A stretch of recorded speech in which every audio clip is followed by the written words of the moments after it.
Lady Chann. None them season. You know what's going on. We're live and direct. Facts, stats, and data. If you can't back it up, we don't want to hear from you. If you're not talking about facts, stats, and data, we don't want to hear about it. Leave your opinion at the door. Let's go. Landlord in the building. Thank you, Josh. Bye, babe. Thank you.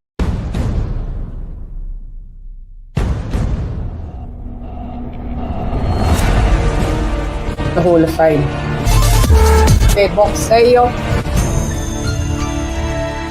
Y'all must have forgot. Y'all must have forgot.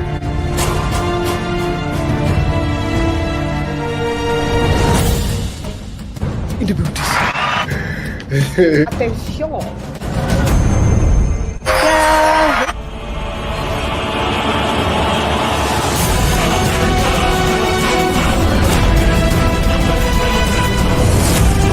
Friends came in at 1 p.m. This is a mega. It's a weekly wrap up. It's paydays. Judge on the panel. Very competitive. Chann.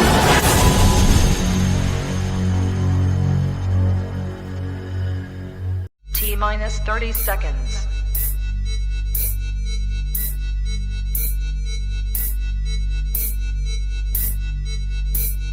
T-minus 20 seconds.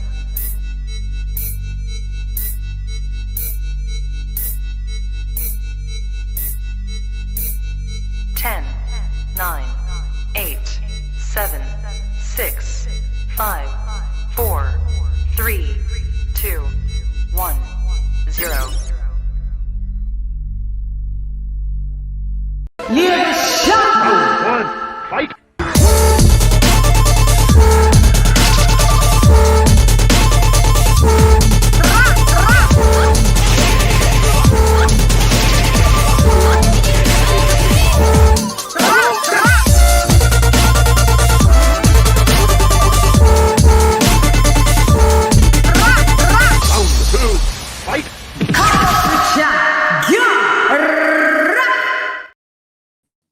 Yo, how you going? It's Lady Chann, rep nonetheless, and welcome to We're Back. Guys, we are back. We are back. We're back at the weekly wrap-up show. Windable Dizzy. All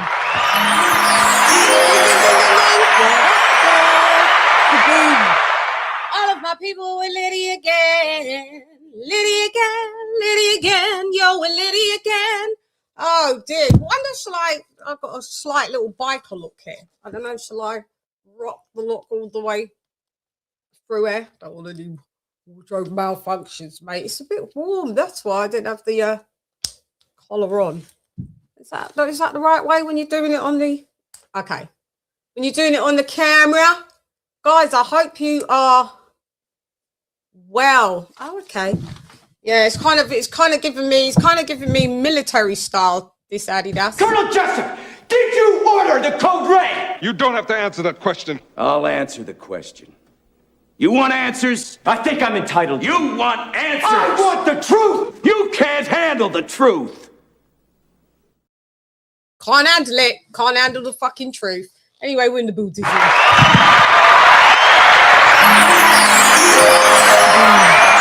Oh my God, guys! I was gone. I'm back. I was gone just for a little minute, wasn't I? Little doctor's orders, little medical. Oh, sorry about today. Do you know what? I didn't realize that the Americans had gone forward. The clocks had gone forward. Here we haven't gone forward. The UK are still saying that we are in, what is it? We're in winter still. It's telling us, I think it's winter still. Yeah, we ain't in spring yet, or summer, whatever, how they do it. I don't have any rings in here. Handed. Okay, so you know where we're at. We're at the weekly wrap up. Shiggity word. Shiggity.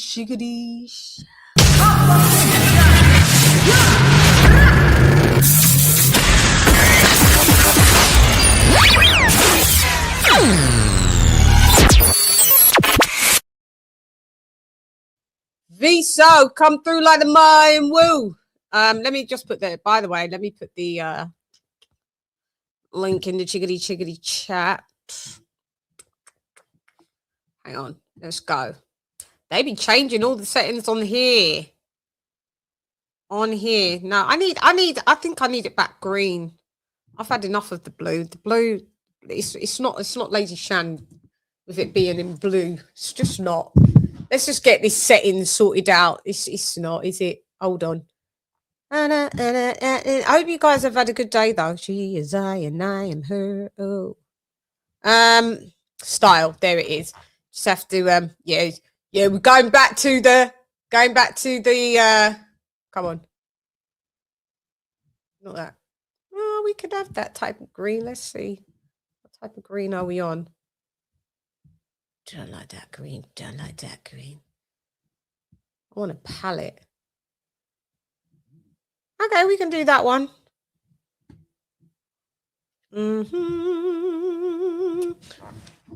Okay, we can do that one. When the boot is in. Jeez.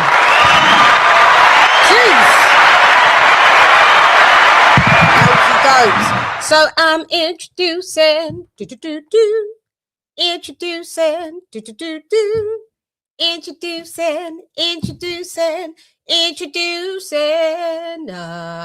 It's my co-host AJ all day. It's Alex.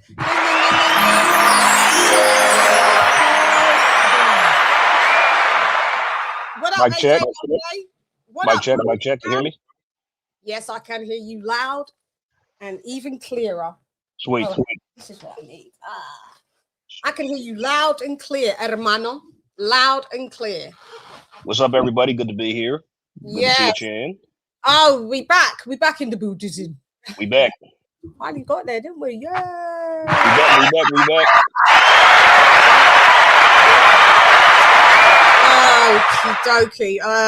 I feel you know, when you're rusty, you're like, what's the next bit that we do? I got to do my banner, didn't I? So the banner is okay, so we can change this one. Let's change this one. I mean, it's just like, what's the state of boxing? You know. Yes. Now we've seen what Jai Optai is going through. We're just gonna chop it up. We're giving you guys a 2-hour show. That is it. We don't get paid for overtime. Don't get paid for my money overtime. Hang on. So weekly wrap up show. Guys, please hit the like and share the stream. Like, hype. Weekly wrap up show. Well, that bit's already on there. Could have just left that. Weekly wrap up show. Yep. Weekly wrap up show. Dames. I'll talk about that with Dames versus Williams. Do you know what? What I hate with makeup, like whole day, your nose don't run. You get your makeup on, and then your nose starts to go, I want to run. Really? Like you can't just wipe it. It's just so annoying. I think it just whoever designed makeup, they did it. It was a man just to do that. Did not know that. Wow. Okay. Fucking times. So annoying. Oh yeah. So we got Jai Optai. Oh Jai. Oh Jai. Optai strip. Optai stripped. Optai. Tire. Stripped. God. I feel bad for him. Second time. This man is crazy. Yeah, I know, boy. He got the baddest luck, I'll tell you. Baddest luck. Hang on, just make sure that's there. Kaboom.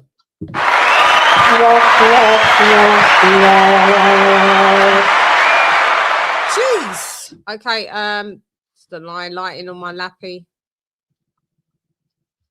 There you go. Turn it up. Oh Lord. So where are we starting? Let's just dive into it, and we're gonna go round one it, aren't we? Round one. Fight. It's round one. All right. Shall I take the lead? Take the lead, hermano. Okay. Adames versus Carlos Adames versus Austin Ammo Williams. Fun fact: I actually just finished watching this fight this morning. Okay. I do a repeat, or not a repeat, but not a rewatch. But I just saw it for the first time. I just finished tuning in this morning just to catch up. It was a good fight. It was better than I thought it would be, actually. When it was announced, I was kind of polarized. I think this fight was supposed to be on an undercard, if I'm not mistaken, originally. I can't recall which one. Supposed to be an undercard, or was it not a main event? No, it was an undercard, was it? Yeah, it was. But then but then when Adames pulled out, I think what card was this on? I can't remember. Literally about a month ago. But then it was rescheduled as a main event when Adames got sick and he pulled out. So props to him for getting the fight done, because he did owe Ammo that opportunity, so he did give it to him, and coming back. Now going into this fight, I picked Carlos Adames to win. Okay. I didn't pick a way he would. I just thought that he'd get it done on points. Okay, yeah. I just picked he'd either stop. I think by stoppage is what I picked like a while back when it was announced. I think, if I recall. But either way, I figured he'd get it done regardless. And the fight showed. Carlos Adames was just in control the entire time. Was just a level above Ammo. Ammo seemed kind of tense in there. Kind of just really just wild swings. I don't think he really settled. Or just it might have been nerves. I don't know, but that's Ammo. Yeah. So he dropped him in round 2. Then after that just set the tone of the fight. Like, I think Carlos just went into autopilot pretty much throughout the rest of the thing. Man, he didn't even have to get out of first gear really. And it was just it was a dominating one-sided performance. I mean, Ammo still had moments here and there. I mean, but it wasn't to last. So Ammo's got heart, though, man. No, he does. I mean, like, so credit to him for challenging and trying. But still, it just proved that he's just he's just I think he's maybe he still got some work to do. I don't think he's really a championship or elite level fighter. No, I don't. Level, Hence why I didn't pick him to win. I wanted him to win. I was rooting for him, but I mean, I picked Adames on points.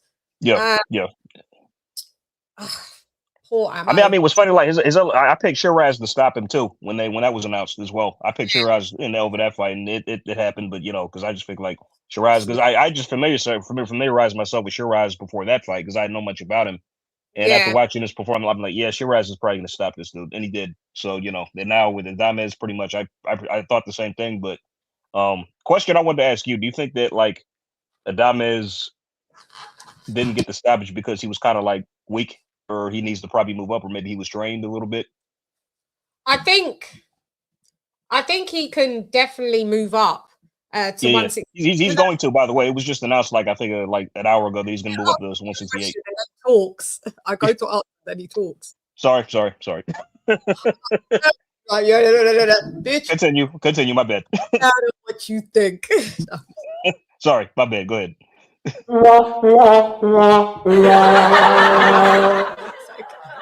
Okay. No, because I want you to chop it up with me. I think that he could go. He's due to go up. How old's Adames? 31. 31. Yeah. I mean, he's going to be like a Dwight Muhammad Kaiwi, isn't he? Like, he's going to be one of them short guys in a bigger division. He's not that. What is he, like 5'8", 5'9", something like that? Or short, but I don't think he's as short as 5'8", 5'9". I want to say he's probably, you can look it up, maybe he's about 5'10". Let me see. Look it up. He does. Because I'm curious. About 10. Carlos Adames. 5'9". Is 5'9"? Oh, 5'11". It's 5'11". 5'11", yeah. So just shy of 6 foot. That's still quite short for 168 pounder. Shouts out. He has no choice. K-Tech. Go on, talk, AJ. I'm just looking at. Oh, sorry. Yeah. I think he has no choice because he got sick during this and he had to pull out before. So I think it's the weight cut is probably affecting him now. So he has no choice but to go up. So not sure how effective he'll be up there, but he announced he was moving up. I think it was posted like hour or two ago. So he's going to move up. Oh, so, he moved it up. He announced it. Yeah, he did. So it's announced that he's going to move up. Yeah. So that's going to go. That's going to go in the trash. Well, not the trash, but it should. So vacation. Yep. Yes. So, but it's going to be. Wait, cut for this camp was hard for him. So yeah, that bears some truth then. Yeah. Yeah, because but the question is, how effective will he be up there? Because that ain't that super middleweight or 168 ain't the play. There's a lot of there's a lot of players up there that could Billy that up could. there, all of that. Yep, and Billy Um, Lester Martinez, who yep. so, like Say again? he's very fundamentally sound boxer. He's like Very. Yeah, this performance proved that for sure. I noticed that. and the power that he's got is crazy out here. Mm-hmm. So Yep. I'm like, let's go, Adames. Look like you're going to be Dominican Republic's real standout fighter. Hard to believe he was a welterweight at one point. That's funny because he was when he started his career for like his first maybe 10, 15 fights. They moved up to light middle. So so he's going up to his fourth weight class now, pretty much. Yeah. So let's see if he'll be fourth weight class, but it won't only be if he becomes a champion. It'll only be two divisions. Two division, yeah, for sure. Yeah. But I'm all in all a good dominant performance, solid performance. Props to Mo, didn't give any complaints, lost fair and square. So I saw snip clips of his interview, said, yeah, I'm looking forward to getting big fights. He had no hard feelings. It was a fair loss. So hopefully we'll see what he does next, and onwards for both of them. So yeah, I mean, I as soon as round one came out, that do you know what? Adames allowed Ammo to live. He allowed him to live because Ammo looked like all right. By the time it got to the second half of the round one, I was like, he started to get spiteful. Adames. By the time it was round two and Ammo got dropped, I knew the end was nigh, and I was like, oh shit! And not even make it to the 12th round. But shouts out to Ammo for making it to 12 rounds. Yeah, man. And he gave Adames, made no excuses, gave Adames his props. I was thinking, you know what I mean? From Eddie ain't attending, and he's got Frank Smith coming. I was like, that's another key thing that's why Ammo's not going to win. Because I think maybe deep down, maybe Eddie realizes that Ammo weren't, and he didn't want to really face him with the disappointment. Yeah. Yeah, he's like, Frank, you go, mate. You go. Do you know what I mean? Yeah. Go and do this because I don't know if I can do this anymore. I don't want to do this anymore. Yeah. Oh, Eddie. man, that song is perfect on cue. Mugs if we didn't take this fight. Rastafari.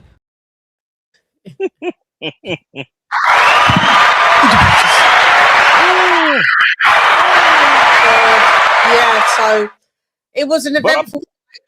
I enjoyed it. Yeah, I did too. Very, very, very good main event. Very good main event. Yeah, I mean, the fight was better than I thought. The fight would be kind of dull if I'm being honest, but it was better than I thought it would be. You know, because Ammo's not usually in a dull fight, but Ammo, it depends who his partner, who his dance partner is. I mean, what definitely made me realize that he wasn't world level is that even though it was a last minute switch up, that guy that he went full 12 rounds with that geezer. Oh, the fight before he had before this one, right? Yeah, it was a late replacement dude too, I think, and I think he struggled. Yeah, I already struggled. Yeah, he struggled really badly, and I gave him grace because it's a last minute replacement. But I'm like, even that, you should have got him out of here. If world level, you should have got him out. I'm actually curious about something like since Adames, and let me know your input on this too, because since Adames is WBC middleweight champion, does that give him like a grace to when he moves up? Will that put him high in the rankings at 168 to position him for a title shot up there? You think? Maybe, because he's WBC. You know how they work at WBC. Plus, he's BBC. I don't know what merit that has anymore, but yeah, I guess he'll be in some kind of top 10. He'll be in the top 10 rankings for sure. Yeah, 100%. Like I would think he'd even be top 5 ranked. That's what I think too. I say maybe he should probably get maybe a 2 or 3 ranking, if not something like that. Yeah, he's going to be somewhere in there. Just the WBC in there because he's been a champ for a minute now, isn't he? I think he was upgraded in 2022 because he was interim champion first because they wouldn't. He was trying to fight Jamal Charlo, but the WBC was playing games. They never ordered the fight. Then when Charlo was finally stripped, he was upgraded in 2022. I think so. He's been a champ for like 3.5 years at least. So, really? Yeah. I'm going on 4 years. So yeah, so yeah, he's going to be ranked pretty high. Okay, going to be for sure. pretty high. Yeah, But he was coming. You have to realize this geezer was coming off a layoff as well. Like, and then he had a bicep injury, and I was like, then I didn't know how he was going to handle the bicep injury, but he seems to have handled this bicep injury. He said he's had it since the Hamza Shiraz fight. He's had this. Yeah. Why are you going to fix it? And credit to his stamina too. It's like, I don't think he ever really got tired throughout the fight. Adames, he was cool. Ammo cardio was decent as well. I mean, Yeah, he took some punishment. That's all. That was the only like downside. Yeah, normal amounts of tiredness, but not like excessive where you looked at them and they was like, yeah. I mean, Ammo hits hella hard, but he was just outclassed. It's just not, it's just a level. But Ammo has only had 42 amateur fights, and Adames has had 208. Yep. The commentators mentioned it. I didn't know that at the time. That I was surprised. That explains it right there. So yeah. So I mean, that's where there's the change, where there's the difference in class because of that. Not saying that because some lads can have a handful of AMI fights or none. Look at Fabio Wardley, and still. But in general, it's going to show a different class level when you don't have that many amateur fights. But I don't know what I tweeted straight away, or maybe during fight, or maybe just after the decision was read. I was like, Ammo to Zuffa. I think that's he should just go to Zuffa. Yeah, I can see that. Yeah, gonna stay on that contract for that long, like over at he's Matchroom, isn't he? So he's on Matchroom, yeah. Unless I don't know, I would assume that he gets released from his contract. I'm just assuming.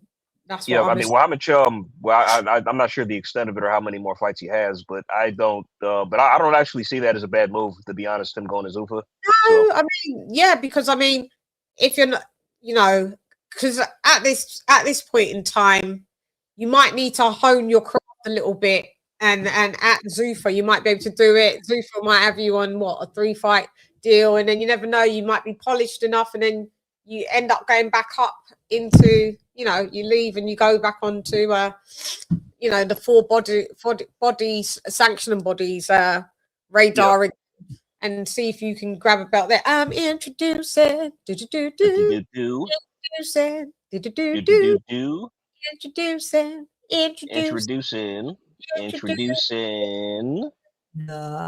It's Beast to the O in LA.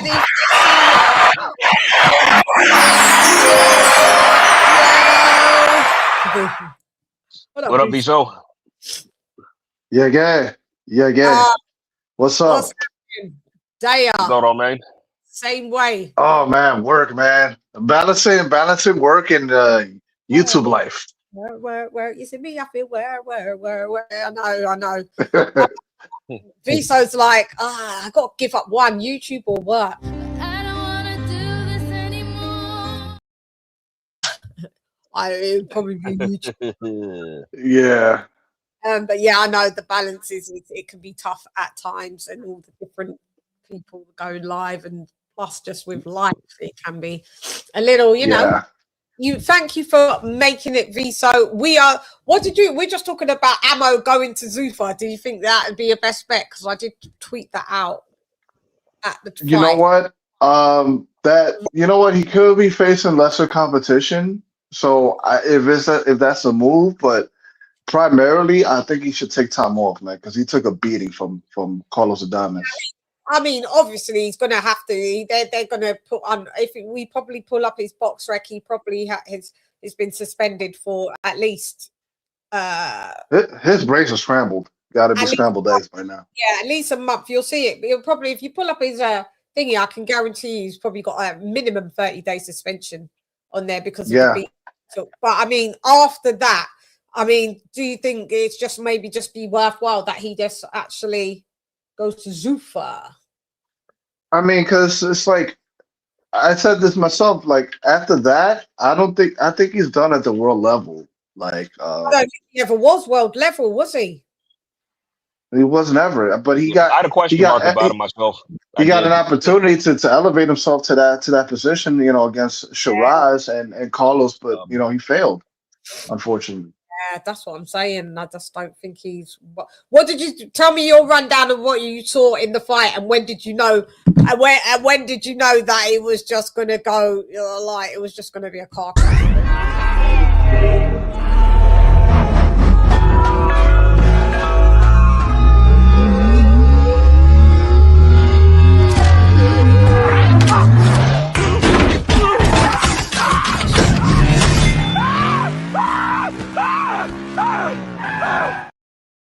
Car crash. Second round. I when he got knocked out. He got knocked down. I started seeing it get spicy at the latter half of the first round because at first I tweeted, I was like, Ammo's looking sharp. This was at the opening of the round, and then by the time it was coming to the ending of that round, I see Adames turn the screw a little bit, started getting spicy with the shots because he's like, all right, Hermano, I felt your power. I've seen what you're working with. It's not much. I'm going to walk you down. And then next round 2, boom, catches him with a short right, like very explosive. And Ammo, fair play to Ammo because he survived and he didn't look like he was like, done. He made it, he got his way back into the fight. Because I was like, yo, you're good again. He showed some tenacity, knockdown. But it wasn't it. I mean, because it was like Adames dropped him with like 2 shots. It was like two rights. It was like he caught him once and he hit him with another, then he went down. Go ahead. I just was so Viso thought it was nigh by round 2. Yeah. And then when you saw him in round 3, like, listen, I don't think I gave Ammo a round, maybe 1. I don't think I gave many rounds. Even. I gave him the opening round, but that was pretty much it. Opening? Yeah. You can make an argument for the opening, just that's it. Yeah, the first round, that's all. That was it. And then after that, he pretty much, Adames pretty much pitched an entire shutout. Went on autopilot. And because it was a title fight, I mean, that's why there was no towel throwing. Do you think there should have been a towel throwing? Or do you think he should have? I mean, he took quite a beating, man. They could have pulled him out. I say maybe after maybe 9 rounds, or maybe even sooner than that. Maybe after 8 or 9 rounds. Yeah, maybe 7 after 7 rounds or 8. So yeah, I mean, he took a fucking beating. I was like, yo, and then I saw the blood filling up in his mouth. I'm like, yo, Ammo's getting battered. And he's such a nice lad. He's such a nice lad. Yeah. He is. He's such a nice lad. It's a shame. Hey, Hassan, we will see you in a bit for MMA news. Yeah, it's such a shame. It is. That he's just not. What up, Dan? That he's not world level, and I know that's what he wants to be. But I mean, just head over to Zuffa. It's not the ending of the world. You still get a paycheck. You're only 29 years old. You can hone your craft there. You never know. Do you know what I mean? You could be a Zuffa champion by that time. In the next 2-3 years, you don't know where Zuffa's going to be, and we're going to talk about that though.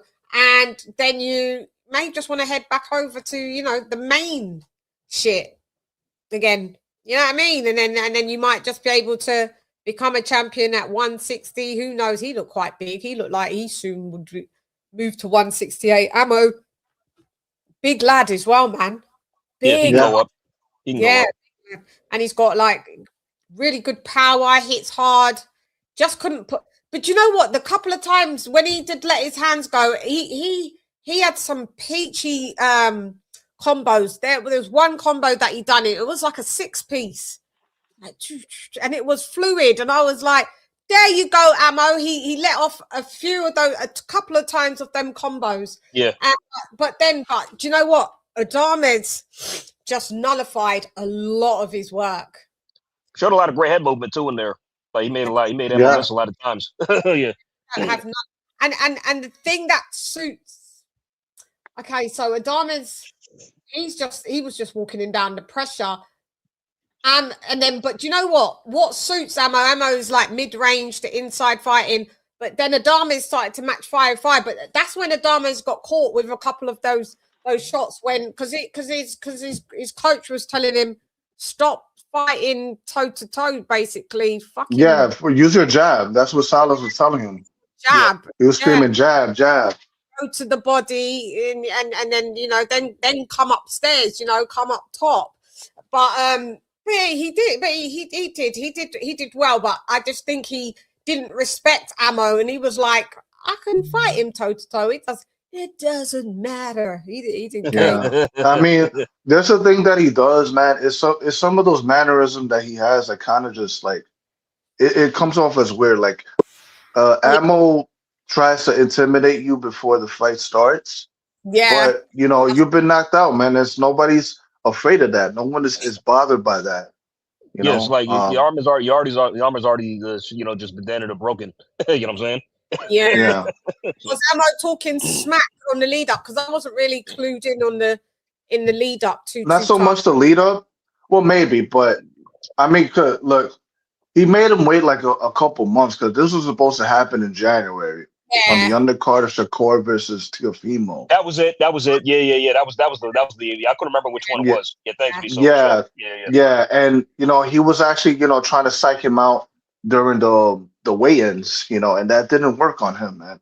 Carlos Adames is a veteran. He knows what he's doing in there, That's not going to work. He's a vet, like you said. Yeah. He's given the Dominican Republic a really good name for being their standout fighter in this. Agreed. Yeah, I have a couple of fighters in mind, De Los Santos and Rohan Polanco too. Yeah, De Los Santos. Yeah, De Los Santos. Yeah, he's also going to Zuffa. Who, De Los Santos? Yep. Zuffa signed him. Yep, sure did. Oh, is he? Nothing going on but the rent, and he's got rent to pay. Maybe a rematch with what's his name? Rayo. Rayo, yeah. They can run that back.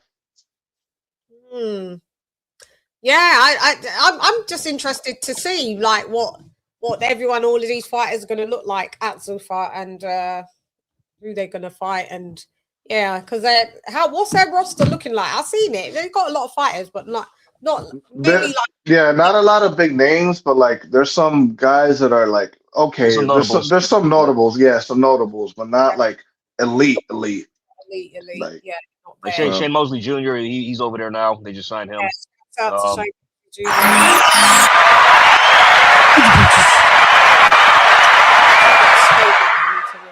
Release of his. I did get a statement of him for that. But maybe I should read the statement. The statement from Shane Mosley Jr.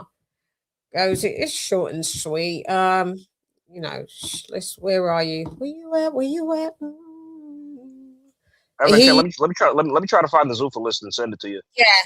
He says, I am happy to be a part of Zuffa boxing. I'm grateful for the opportunity and platform. I can't wait to see what the future holds for my career. End quote. In the Buddhism.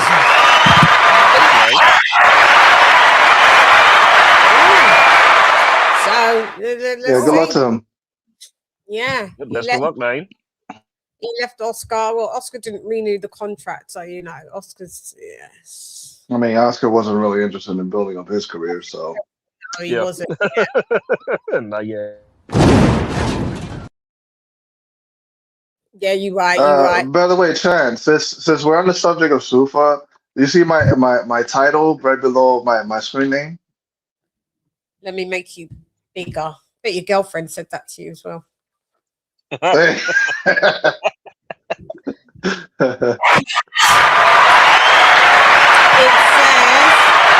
bullshit frequently. Oh, IBF, I bullshit frequently. Yes. That is going.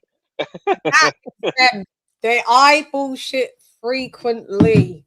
I need to have that written down in my notes for further. How about this one? I bullshit full time. I bullshit. Yeah.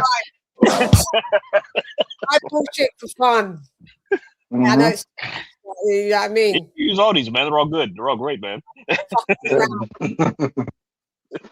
Yeah, man. Yeah, Oh, Chann, I found the list. It's on its way.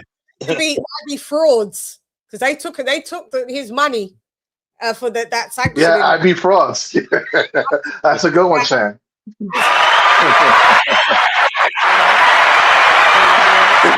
Yeah. They out here. Yeah. We be crooking. I be frauds. We be arseholes. we got these sanctioning bodies. I know. We're gonna get to good old Jai. Good old Jai. We're gonna get to Jai because I really feel bad for Jai. Okay, yeah. Okay. Sent me the thing for yeah, I've seen this. Yeah, it wasn't really any noteworthy two noteworthy names like that. But shouts out because you know what I mean, not everybody can be a star in boxing. Not everybody can be a star in boxing, you know. Some people have to be average. Let's go, baby! Let's go!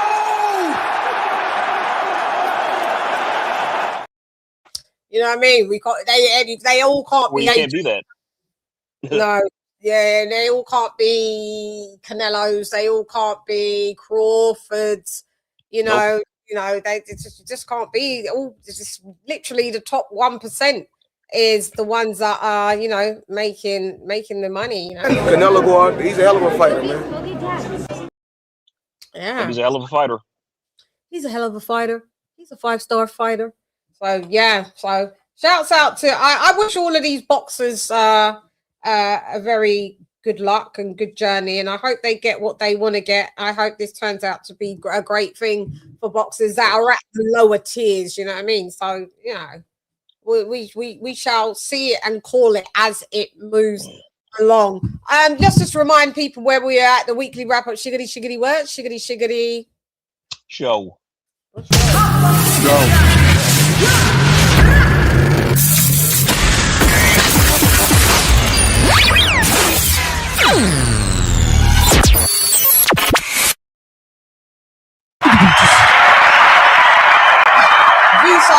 That was a delay. Viso was like, I was playing the clip by the time he said show. Viso was like, oh yeah, show. Viso, forget where you was. The weekly wrap up show. So, listen, we are now going to just chop it up about Jai Opetaia. News just in of Jai Opetaia getting stripped.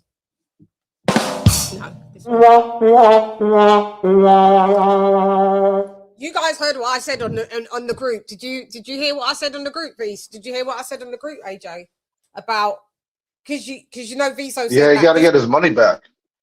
Yes, you have to get your money back, or I'm suing. Or I could sue Zuffa and exactly because you may have got me over here via by deception. If they signed Jai Opetaia off of the back of telling him, don't worry, we are gonna get you undisputed. We're still gonna.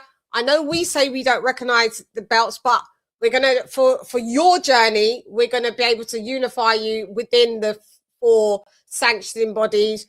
Don't worry, come over here, all will be well. And then Jai says, no, right. But I can't afford to be able to be stripped or have to vacate my belt to come over to you guys and fight on you guys. And they're like, no, hermano, we got you, man. Like, come on, we got you. That doesn't have to happen. Then that happens. Yeah, I'm suing you. I'm suing Zuffa and the IBF because I paid you my money.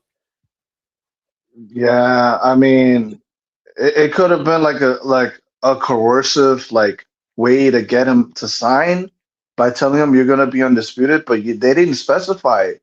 I would guess they didn't specify to him how he becomes undisputed, because you remember that cockamamie, press conference, not even the interview he had with Max Kellerman when he told him yo, you're holding the undisputed title right there, the Zuffa belt.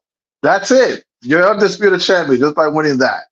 Trying to be undisputed, but he's not. Because I was saying because he's got the ring, but that's not undisputed. No. Nah, it's not. That's the cherry on top. Max Kellerman is being a company man. That's what he be. Yes. Guys, can you hit the like, please? The like button, please. The like is for free. That's all you got to do. Yeah, Max Kellerman is just, God, he's just doing much. Yeah, he's doing the most.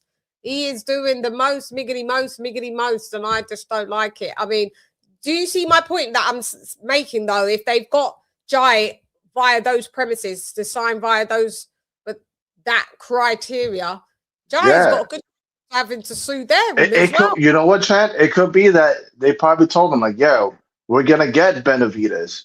We're going to get Zerto over here, you know, but, you know, it's like they probably told him like that. And, you know, and his eyes lit up. Yes, I'm going to be undisputed.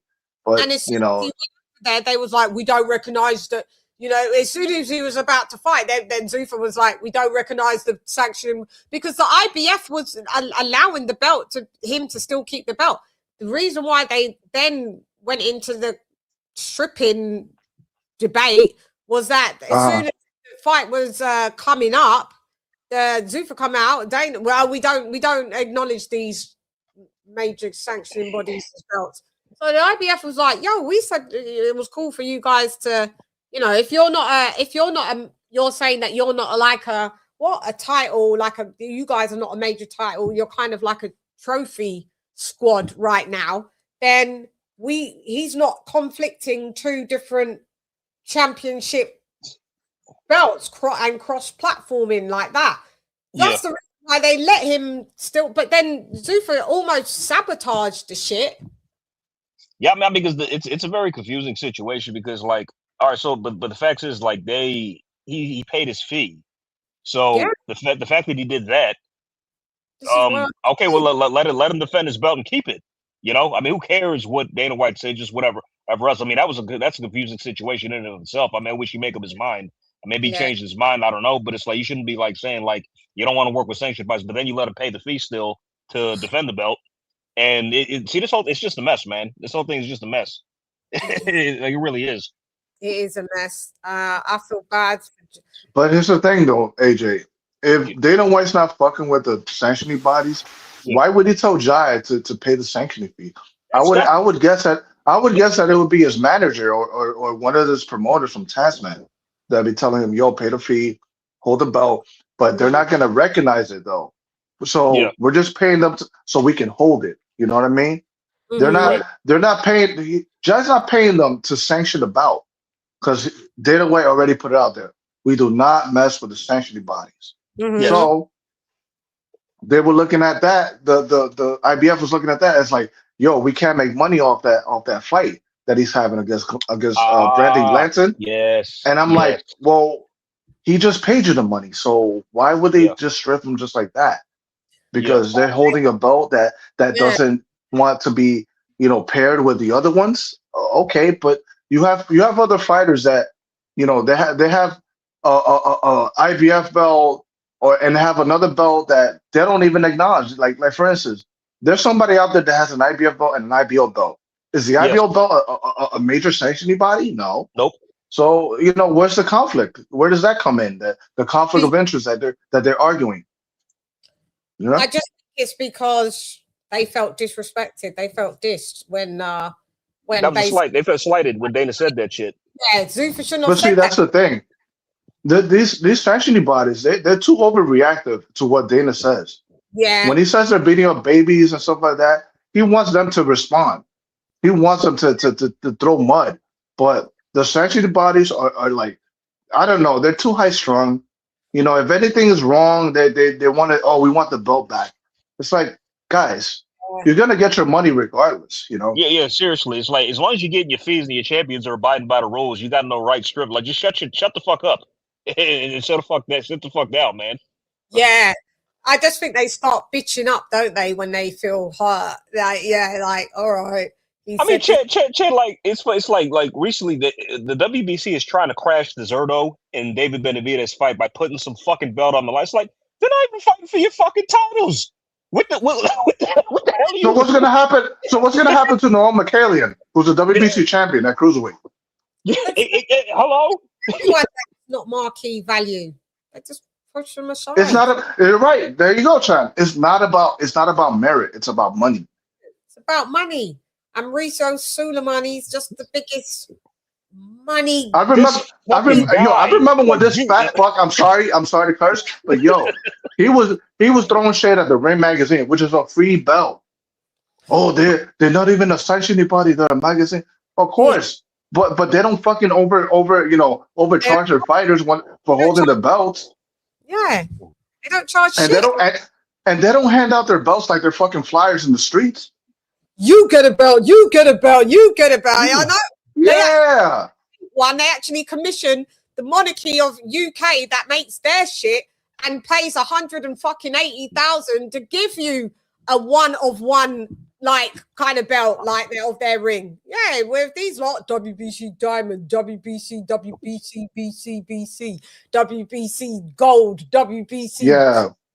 WBC. Well, the guys who earned it, they earned the title shot, are waiting in line. They're being put through hoops with these fucking eliminators. Holy shit. I mean, every single time on Cinco de Mayo, like if there's a Mexican fighter trying to fight on that date, the WBC tries to gate crash crates of like random Mexican Aztec weird ass, whatever, like some type of trinket belt for the fight, and it's like Huicho belt, the what it's like, bruh. Try to hack your head and give you a t-shirt at the same time. You're like, you don't get your fat ass out of this fucking ring. I mean, they're so desperate for money. Like, I'm afraid that if I have like some random fight in the streets, not because I might get my ass kicked, but the WBC might get involved and might charge me like $500 I'm trying to gate or more. Exactly. Oh man. Oh my God. But this shit is insane, man. This is crazy. Super chat. Let's go.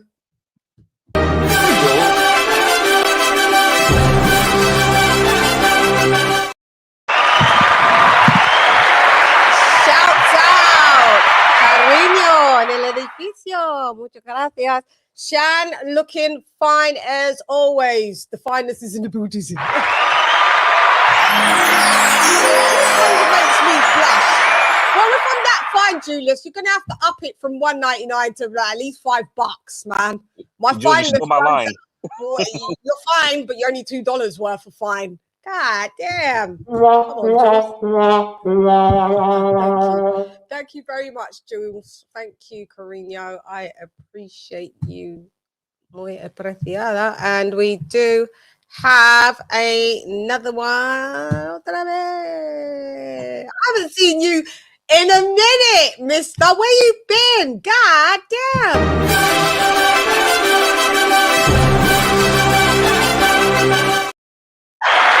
Shouts out. See, this is what I'm saying. He ups it, mate. That's like $7 there when you convert it to the US. Shouts out the Black Caller. Dropping that quarter of a dub on your girl. Yes, hot gal Chann. Good to catch a stream, baby. You want payday? I know that. Yeah, I do. Payday. You want payday? I know that.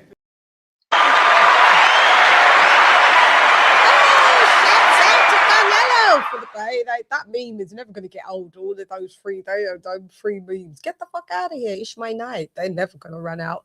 Oh yeah. They're hilarious. That's when Canelo was really feeling himself. English. Yeah, when he started to learn to speak English like more fluent, he was up in it. He was like, oh, okay.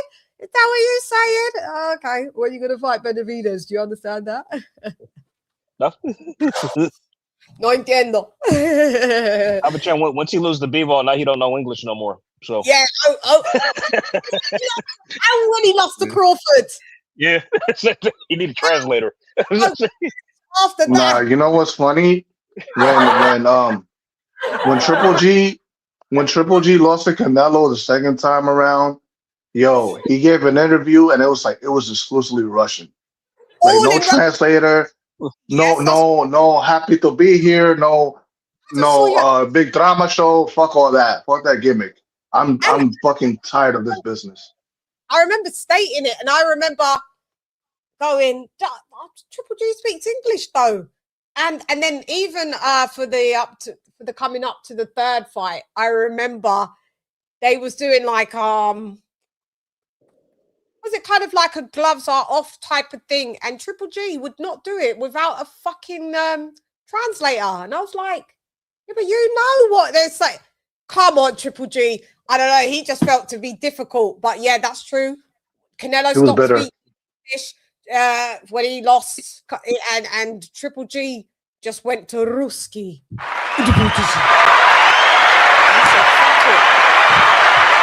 Rushing out here.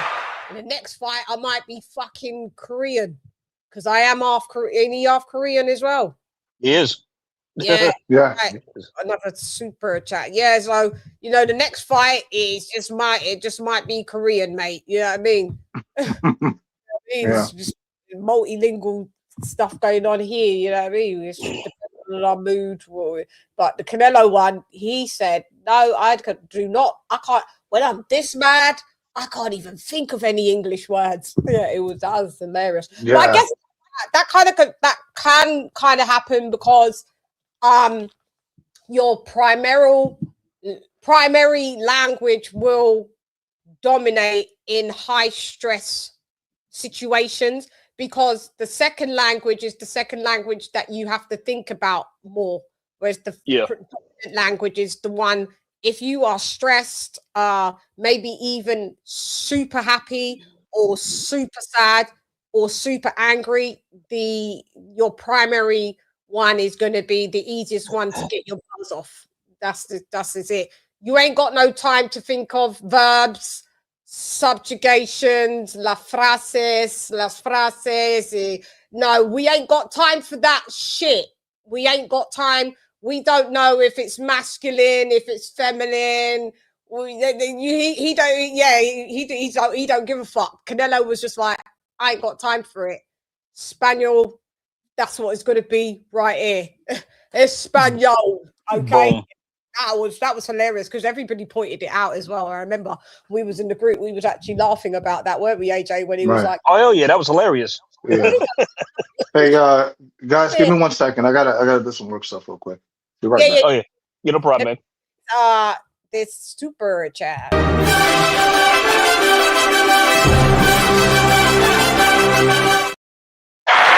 out to my AJ all day. Thank you for dropping that half a dub on your girl.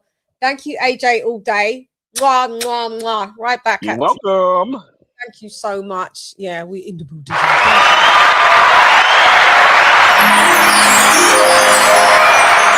Okie dokie. Yeah. So that's where we're at with that. So moving along, we're always in the building, aren't we? Yeah. In the building.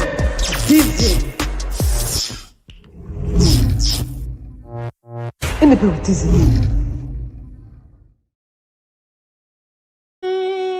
Yeah, we're in the building. So, what's next that you want to speak about? Because I think at this point you could just throw everything in. Where we are, we 53 minutes into the show.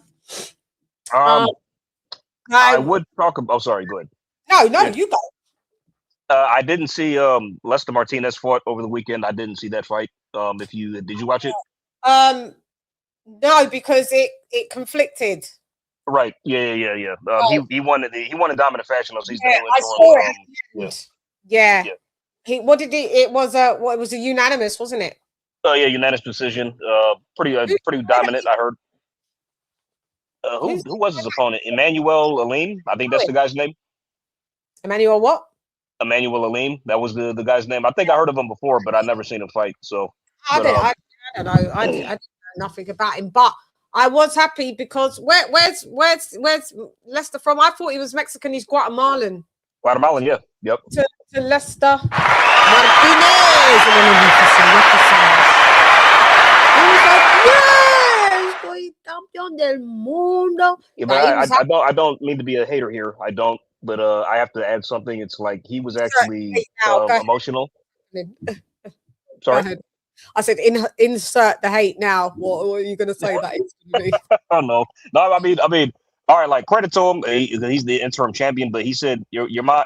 He got emotional. He said, I think he told his parents. He said he was translated. Mom and Dad, your son is now a champion, like interim champion. So.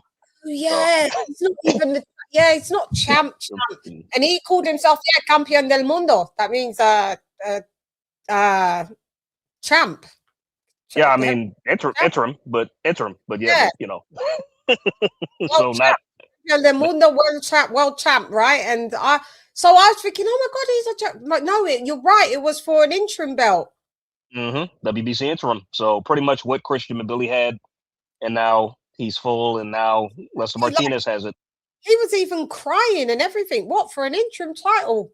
Maybe it's been a hard ride. Maybe, yeah. Maybe this is brought some visibility. I don't know, because the way he was going on, like I thought, just an interim belt, you know. I mean, nobody told him what that belt actually means. It's like I don't think he probably doesn't know. Listen, it's a likelihood, bro. You're gonna get passed over, man. Unless they're gonna be doing shows in front of a packed stadium or an arena, then yeah, they'll probably make the fight between you and the winner of and Billy and Canelo to wrap up that WBC situation. Which unfortunately they keep doing this over and over again in different weight classes, man. Whenever there's an active title holder, they got to make up another belt. Damn. So what does he have? His one is the WBC. Yep, interim 168. That's super middleweight. Middle. Oh God, Lester. Damn. Well, he's the first Guatemalan interim.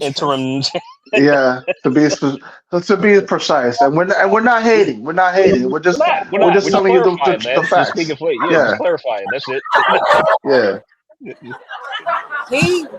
It was like he was undisputed. Oh God. Oh I swear. I was like, because I was even in the group saying, yeah, first Guatemala. I didn't even stop and think, because I wasn't keyed in and dialed in into that fight, because we was watching, the Williams fight. This was an interim. Why was you acting like you'd got all 4 Infinity Stones? Well, I mean, how's he going to react if he actually beats Canelo? Yeah. That's an achievement if he beats Canelo. For sure, I agree with that. But Chann, at least it's better than how Conor Ben celebrated after he beat Eubank Jr. in the rematch. He acted like he was free after that. Man. Beat a man who was half dead. Yeah. No title, no belt at all. Oh my goodness. Yo, have you guys seen that meme where it's like there's this guy on a pedestal, like he's spraying champagne, I think they got the second place medal or the third place. And then the other two, the second and first place people, are looking at him like, yo, what No, I didn't see that. No, I've seen it. They're like, what are you so geeked about? You know what I mean? Yeah. You too geeked. He was gassed, boy. Bro, now he's in the wilderness. It's like he's going to be holding on to that interim title for like the next year or 2 years if he doesn't lose it. You know what I mean? Like the WB, they finna make him wait. They ain't going to that fight now. What the hell? Make him pay while he's waiting. But you know what's funny though? That belt, it looked more like he earned that one more than what and Billy went through, because he basically got elevated, to WBC full title holder. I'm like, why? That should be that potential matchup against Canelo should be for the vacant world title. You can't it's the WBC. It's the WBC though, so we know how they operate. But the WBA does that too. Like they just be giving out, belts via email. Like, So does he beat Canelo? Possibly. Martinez. Lester. Lester, right? Mm-hmm. I'd give him more of a shot than in Billy. So I'd say, yeah. I say him at this stage, Canelo and Billy is kind of like a 50-50 to me. But Right. I'd edge Lester more. I think he's got more fundamental, like just more wrinkles in his style and everything to his game because I think it's Chann. We need to rewatch this fight with Billy. That was a good fight. I mean, if you see, it was like it was the draw was fair in my opinion, but I think Lester honestly edged it. I do. Yeah. Yeah, I felt that way too. Yeah. So we need to. Have that. Is that on the rewatch? It is. It's on the list. Yeah, for sure. Okay. Yeah, we got to get on to watching that. But then, and who else? But and also in the daytime, we had the British card, didn't we? I didn't get around to that. Didn't see that. That Tyler Denny was on the main. I think he fought some guy. I'm not sure who but he lost. He got beat. I had it Denny edging, but maybe a draw would have been good. But that needs to be on the rewatching point score list because I think maybe Denny fucked up was maybe just like the championship rounds, and I think just one of those championship rounds. Wait, Tyler Denny was on that card? The UK card. Yeah, he was the main event, right? He was the main. He fought some guy. Oh, okay, right. He thought it was Liddard and Denny. Yeah, Liddard. Yes. Oh, yes. Okay. Right. Yeah. Okay. Yeah. You want me to put that on the list? Yes, please. Okay. Yep. I'm adding it now. Where it suffered was because Denny kind of slowed down, but his performance was phenomenal, though, Denny, because Denny is 34, 35. Yeah, he's up there. Yeah, he's up there. And Southpaw came in phenomenal shape. Looked phenomenal. He looked good. Liddard was getting pieced up by like Liddard was looking normal. He was just looking like regular. Like, I mean, I didn't see anything that was like, whoa, like, I mean, he just about scraped that, my guy. So I don't know. I'll see where he goes. But I mean, it was a complete day of boxing, wasn't it? Because there was 3 separate cards on, which was because then pro box, with Martinez. So we had pro box, DAZN, and also talking about DAZN, we have Bob coming to DAZN. Yes. Okay. Yay. How do you guys feel about that? Oh, I'm ecstatic. I love it. Glad I kept my subscription. So that's going to be on. Yeah. So that is like 10 fights on the DAZN. I think it's 10 to 12 events per year, I think, is their target goal. Yeah. Right. Okay. And then maybe they may be elsewhere. I'm just trying to. So for UK watchers, if you don't have DAZN, you won't see any top ranked fights. And for DAZN subscribers, they will be quite late for the UK. Yeah, but if you have a Sky Sports subscription, you might see Zuffa. Yeah, because they're going to Sky. Because for the minute, Zuffa for us in the UK is just on YouTube. Yeah. So them going to Sky, and for you guys, it's on Paramount. So them going to Sky, it was them just having it on YouTube, just a little while they was. Yeah, probably a test run. Probably transitional period, maybe during the transitional period, just like and y'all also get an MVP, on Sky. Yeah, that's true. Yeah. Can't wait for that card, in April.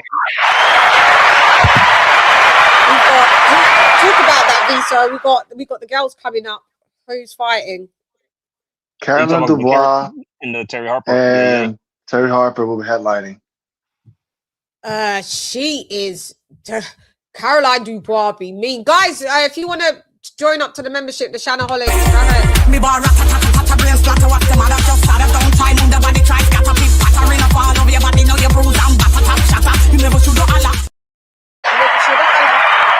Yeah, she be mean, man. She be mean to Terry Harper.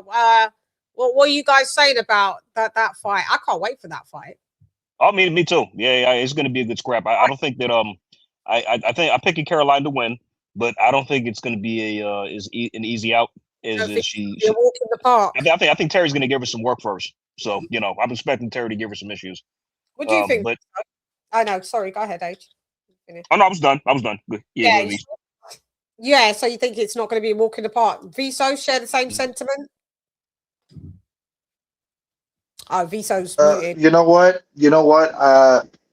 I'm hoping for a good scrap, even though I think Terry is compromised in terms of her punch resistance.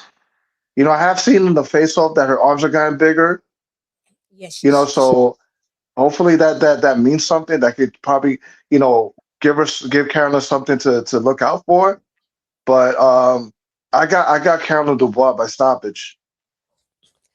Eventually, yeah. It seems inevitable. I'm with you, Viso. I feel that she's showing the same vibe as she was when Baumgartner was up in her face, and she just looked like she'd already lost before she got in the ring. This one, she's a little bit more sassy. Agitated. Yeah, agitated, but it looks like, for me, her body language doesn't show that she's confident that she can win this fight. I've got Caroline Dubois stopping her for sure. Dubois is going to stop her. And there's pressure on both, because then who's Alicia Baumgartner's fighting? Dubois.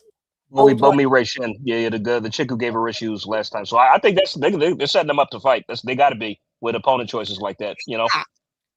Lisa, we might have you at 1:30 talking all that crap, and you still won't move up. So just tuck in Bomi Ray Shin and move up, and when he fights, and move up and fight Caroline. And move up and fight Caroline. I don't hear any buts and maybes if it doesn't go that way. I don't want to hear nothing. But here's the thing. But here's a bit of detail that you're missing. That Bomi Ray Shin fight is for 10 3-minute rounds. Yeah, that indicates that she's still trying to fish for that fucking Serrano fight, and people are not asking for that. We don't want. I want to see Alicia shut her up. Yeah. Yeah, I mean, see the thing. I see Caroline Dubois shut up, Alicia. So this is where yeah. Over here. I gotta back the American girl, the Blasian, Yeah, but I just don't think she can win. Yeah. I mean, it's funny because they're both kind of parallel in each other's actions in a way. Does she? Do you really think she beats Caroline? You could back her, but do you? Yeah, think she really beats I think conditioning might be on her side, because if she's doing this to be more like well preserved, because one of her issues was that she does gasses out like midway through a fight. She does, but they both. And this is and Bomi Ray Shin is not like a walk in the park. I didn't know much about her before she fought Caroline, but when she fought her, it was like she was making her look, making Caroline look crazy out there, man. Like that pressure, She's pretty much an Asian Delphine Pursoon. That's pretty much what she is. Yeah. Very suffocating style. Each other's old work, and they have to do as good as what each other did or better. Yeah, because they're setting themselves up, by talking all this trash, saying they're the best in the face of boxing. Well, you got to show it, And who's more likely to get a stoppage out of there to fight? It's Dubois. Yeah. Dubois, yeah. Yeah. It's Dubois, because I'm sorry, Alicia Baumgartner's power's just totally overrated. She ain't knocked no one out since Harper. I mean, her last fight, she had 12 threes, and you couldn't finish her. You couldn't finish. Yeah, it was. And you couldn't finish. Yeah. That was the whole point of you doing that. We went live, and it was like, God, this fight boring. I wish, and that's when I was like, nah, man, just bring back the bitches back to 2 minutes, man. Gabrielle Fendora's knocking rounds out into 10-minute rounds. She's stopping folks. Yeah, Gabrielle Fendora out to work, boy.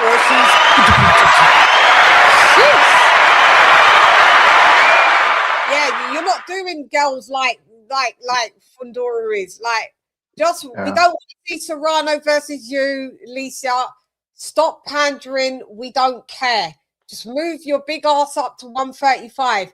You've been undisputed at 130. You're lucky that you got to keep the belts after popping. You are a cheater.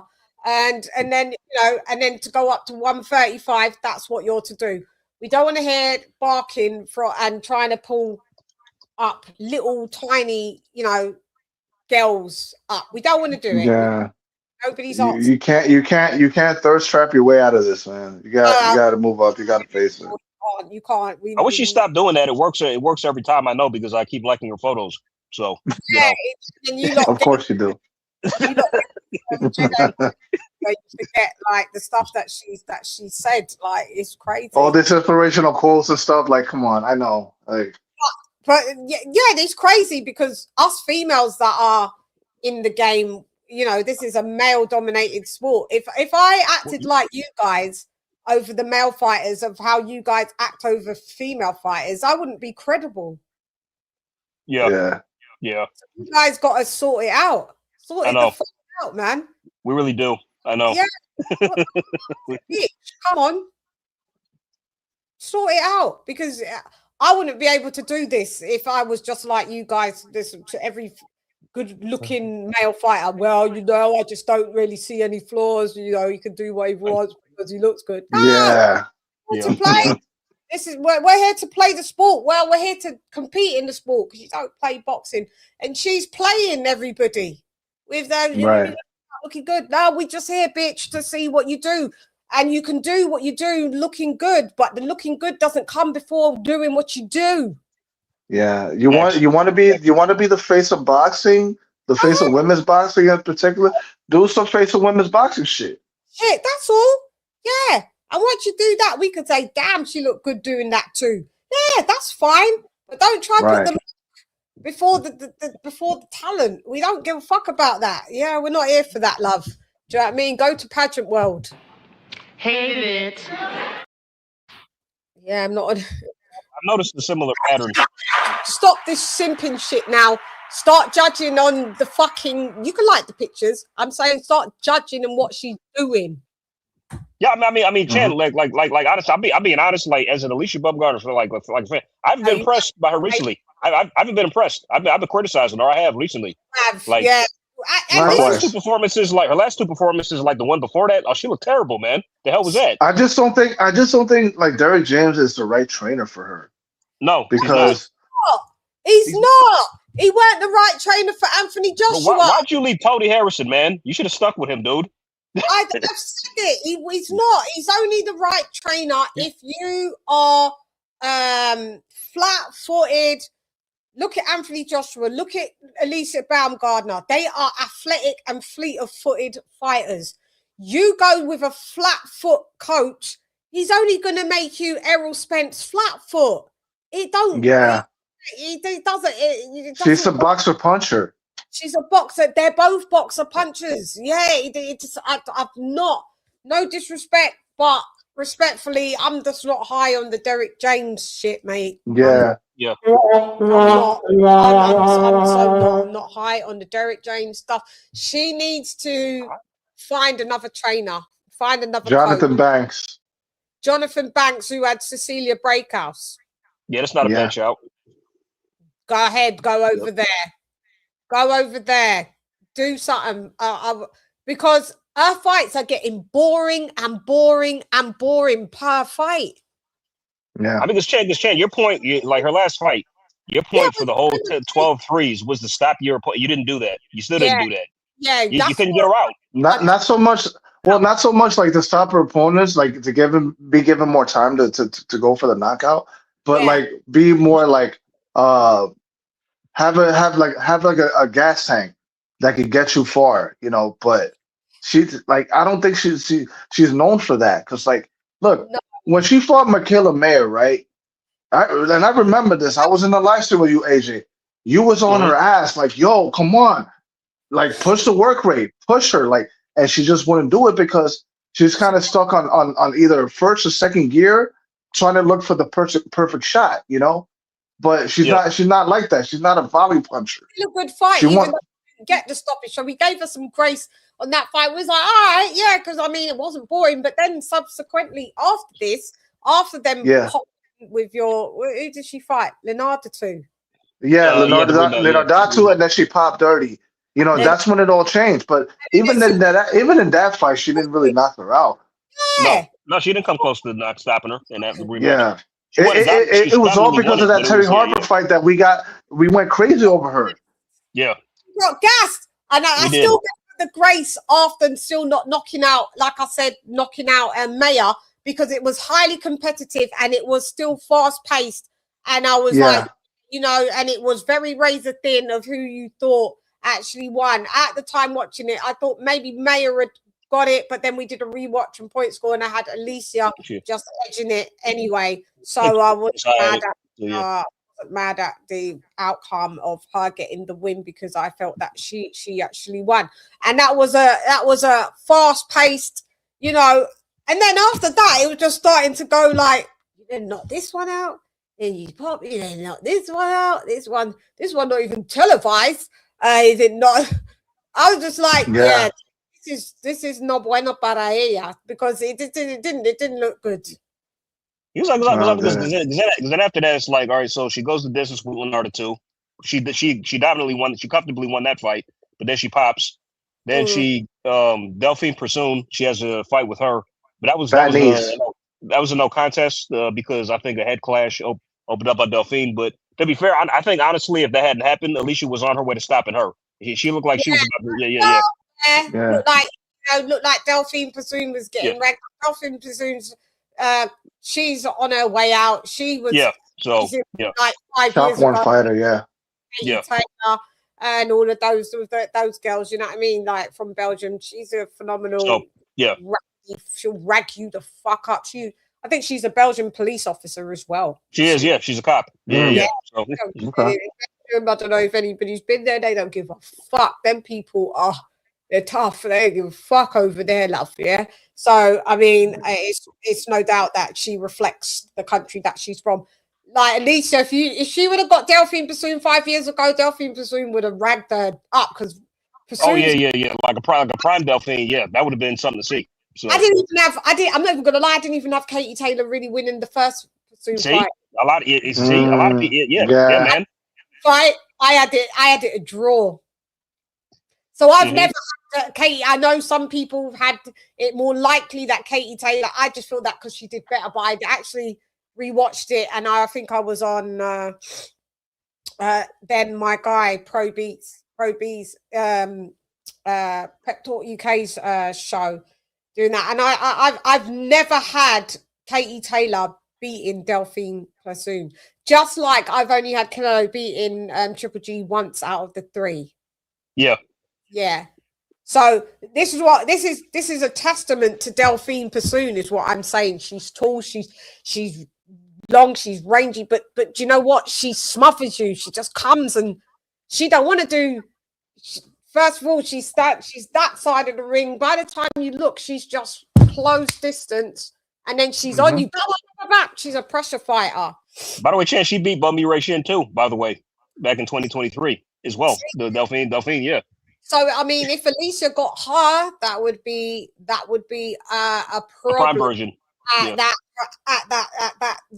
5 years ago for sure. I mean, but then you go the distance with Jennifer Miranda. You look terrible. Then this last chick, Lila Budu, is like, well, you're not. Why are you stopping people anymore? Why can't? What's going on? It becomes an indictment on her because of the fucking, the pet shit. Yeah. PEDs. It's like, let's call a spade a spade. We call it when it's Ryan, when he looks fucking shredded and good. We're like, yeah, he's back on the JUICE. Why are we not? Why does everybody feel like because it's women we can't say it? And if you're a woman saying it about a woman, you a hater. It's like, no, I'm just keeping the same energy. Pre-peds, you looked good. Post-peds, everything's just gone downhill. I'm sorry. We got to keep it consistent, like the way we do it with Connor. Yep, exactly. Yeah, exactly. Feds stopping that people. You come in with your little catch weights at 154 in that limit, looking trash. Like, come on. Yep. We seen it. We called it. So I'm afraid, Lisa, you're in that group. You're in the group of the ped takers where we can clearly see before and after. We can see it. That's it. You're in Real Matthias. You lot are all there. You together. By the way, Chad, I don't know if I've told you this, but I've been vocal that, like, I think Christina Leonardo too The rematch should have been declared a no contest, and she deserved one more fight. No contest. But the reason they didn't declare it no contest, because I thought this, I'm going to do your super chat in a minute, actually, V, so sorry. The reason why that it was just a crock of shit, for lack of a better term, is that she decided that she goes to another lab, provide air follicle, which nobody uses because it's not like that and reliable for when you need blood and urine. This is the gold standard. And you decided to go to another lab and do it and provide a hair follicle, and all the sanctioning bodies, you know, they said, okay, we'll accept that. But guess what? We're going to put you on an 18-month probation. So to me, they didn't accept it. They accepted it, but they didn't accept it. Because why do you need to be on an 18-month probation if you got cleared? It's just sends mixed messages. It's you know, at first, she actually disputed the claim that she tested positive. I think she claimed that she was contaminated, that they were responsible for that. When you're the one that's supposed to show proof of how this stuff got in your system. Girl, just stop it. You know what? Get the fuck out of here, man. It's my night. You know, if there was an if I had one of these fights, I wouldn't be mad. Like I want Terry to beat Caroline. I want her to win. But then like I wouldn't mind if Glory Mirai Shin won as well against her. I'm all for the upset. Fucking wins. I mean, I ain't gonna fucking lose any sleep. Nah, I'm not gonna tolerate that, man. But I prefer the clean fighter just to fucking win at this stage. You fucking cheater. You are a cheater, but I watch cheaters. It's not like I'm not one of, because there's people that won't ever watch you after you pop. There's people like that. I respect them. They just saying, I ain't never watching that fight or supporting that fight. I ain't one of them, but you will always have an asterisk, by your name. Like, and I still like you as a fighter. Like, I could still like you as a fighter, but I'm still gonna call that, at least when you pop, then your next fights don't make it look so obvious that it was the peds that was helping you, Gerald Miller. Like, you lot are all the same. Well, I don't want to notice the difference. Like, I don't want to notice the difference, because then it's just like, it's a hard case for you to be like, well, I didn't take anything. So how do we notice the difference? Tyson Fury, you too. Yeah, and too. We noticed. We've noticed. Even you, Canelo. Like I said, I mean, we don't. There's like, well, do you know what? Canelo's kept it more still consistent. Like, juicy. I mean, maybe just post juice. Will be Yo, I could have sworn. Wait a minute. I could have sworn that Canelo actually did a hair follicle test. Oh yeah. For redheads, that's why that's not a great fucking test for redheaded people to do, because they can cheat it. Oh yeah, you still cheat. You still cheat.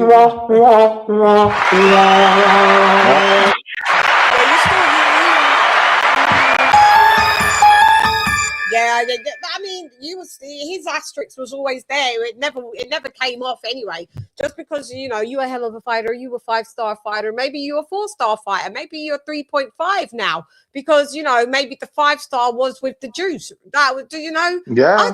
He hasn't had a knockout since Caleb Plant. Your knockout stopped years ago. Yeah, literally. But you know what? I would argue partially it's because of the hand injuries. I would reckon. We're not going to give bail like that. We don't give a fuck. Well, guess what? I'm playing Bale's bondsman right now. No, he ain't. I'm the judge, and he ain't posting bond. Until trial. Bond denied. But Chad, I'm gonna make you laugh. I'm gonna make you laugh with this one. Canelo's resume, or his recent resume, is aging pretty poorly, because let's just see here. So he fights Jaime Munguia, goes the distance. Then after that, he fights a guy with 4 knockouts and gets knocked out. He fights a guy with Munguia. Bruno Sarache. Yeah. So then he fights Edgar Berlanga, goes the distance, gets destroyed by Shiraz in 5 rounds afterwards. Then he goes the distance with William Skull. Then William Skull fights a guy named Jacob Bank and gets stopped. Yeah. Wow. Yeah, run. Yeah. Like, if we did what happened to the guys after you fought them, Canelo, they weren't shit. Yeah, It's like, bro, it's like, these guys could stop. If these guys could stop him, why didn't you? Damn. Yeah. Do you know what? He can vindicate himself maybe in this last little stretch if you go and fight an Billy. Yeah, we'll see. There's you. Yeah, because Billy's style is tailor made for Canelo. It's just a matter of, what he does with all these punches that he throws, and can he make Billy fight on balance, because I would give Canelo the edge in footwork. Yeah. He'd actually make him look silly. Yeah, he should be able to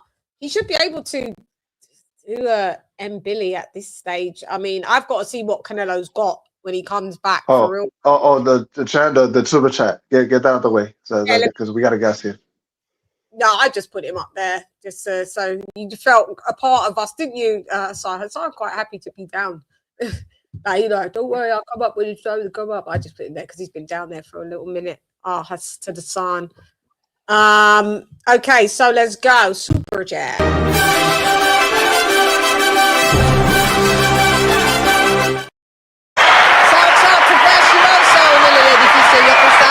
Thank you, Cinco Dolores para mí. We are in the Buddhism. That's right. Thanks, welcome. Much. I appreciate it. Thank you very much. Yeah. But what I was going to say was, I would appreciate if Canelo win, lose or draw. If he faced if he faced Billy Pacheco. How Pacheco looked like arse in his last fight. Canelo, that's another one. Wait, wasn't Pacheco ordered to fight for a title and he pulled out? Yeah, Shiraz. Yeah, I think it was for Shiraz against the vacant WBO title. An injury. Pulled out due to injury or something, wasn't it? Oh, no, it wasn't an injury. He just pulled out. I don't think we ever got a reason. I'm not sure. Did they go to post? What was the reason then? I think it had something to do with the trainer. I believe the last fight he had was not Jose Benavidez, but a friend of his. So I'm thinking maybe it was the corner, plug. Yeah, Shiraz ain't been looking too hot either, man. No, not Shiraz. Pacheco, my bad. Pacheco, yeah. Pacheco, yeah. He looks good at all. He got dropped too in his last fight by that Sajo guy. Yeah. I was like, damn, you're looking rubbish. Yeah. Yeah. And this a guy I had high hopes for him, I just hope he could rebound. Oh, yeah. Probably a good thing he did. Probably needs a good trainer because Shiraz would have beat him on that form. No doubt. Easily. So, you can Canelo, he's got a few people to come back to, You've got AJ, let me just say this real quick, Chann. At this point, Robert Garcia is going to have to clone himself because I know he's overstaffed with fucking fighters around the country and all that stuff, but he does. I think Pacheco needs Robert Garcia. Oh, that's a great choice. Or you know what? Rudy Hernandez. Either or works. Either or Roberto's. Either or. Yeah. Because look, we've got Shiraz, Billy, Pacheco. Munguia. No, Canelo's already fought him. Oh, right. I'm trying to see, a run that Canelo, because if he wants to stick around, these are his contemporaries now. So we got Shiraz. Let me go to the rankings. I'm checking out the rankings. Let's see. Yeah. Martinez. Yeah, that's Martinez. Rankings, voluntaries. I just want to see what the landscape is what. The way I look at it. Yeah, Resendiz also there. It's a stacked division, but look, I'm ready for Canelo to retire, man. It's like me too. I've been ready. Get Rasad Knight. Chann, when Canelo turned pro, I was still in high school. I was still in high school when Canelo turned pro. Wow. I was in high school in 05. Yeah, I graduated high school when Canelo turned pro. Hold up. So 2005. So Canelo's been on this thing for what, 20? Going on 21 years professional. Yeah, man. He took pro when he was like 15. Yeah. See, this is how old's Canelo? 36. 30. He'll be 36 this year. 35 Yeah, now. in July. Yeah. Yeah, Canelo. Like Canelo, we was just like use high school. I was just starting to blossom. Like, yeah, but I still, in the grand scheme of things, a juvenile. Like in the grand scheme of it, from where I am here to come on, Canelo, get out for real. Yeah, I mean, he's old in boxing years. Like, sick with you. You lot have done your thing. We appreciate it, but you two can go now. Yeah, y'all gotta clear it. Yeah, y'all gotta let the next generation step up. I could tell when the passion's not in it anymore. Like, he's just doing it for money. He's doing it for money. And what's the deal that Turkey's giving him? 9 fights? 9? No, I thought it was 5. Oh, I heard 9. Sorry. If I'm 9, I'm probably I'm bugging probably. But he's gonna be here for a while if he's gonna stick around with Turkey. 5's a lot. We just need 3 if we're giving any grace. Yeah, or 2. Like I'm cool with just 2 more. That's it. 1 year, the Cinco de Mayo and the Independence. September. But he's like the thing is the injury, that he had to his elbow, it kept him out for so he's back in September. Okay, well, I'll see you there, Canelo, September, and then 2027. Cinco de Mayo. Yeah. We don't need you for 5, honestly. Yeah. If you 5, you're gonna make us beg Benavidez to drop 400 pounds to make 168. Good God, bro. He actually snitched on himself, saying that I dropped out like 50 pounds to get to like bro. Why you?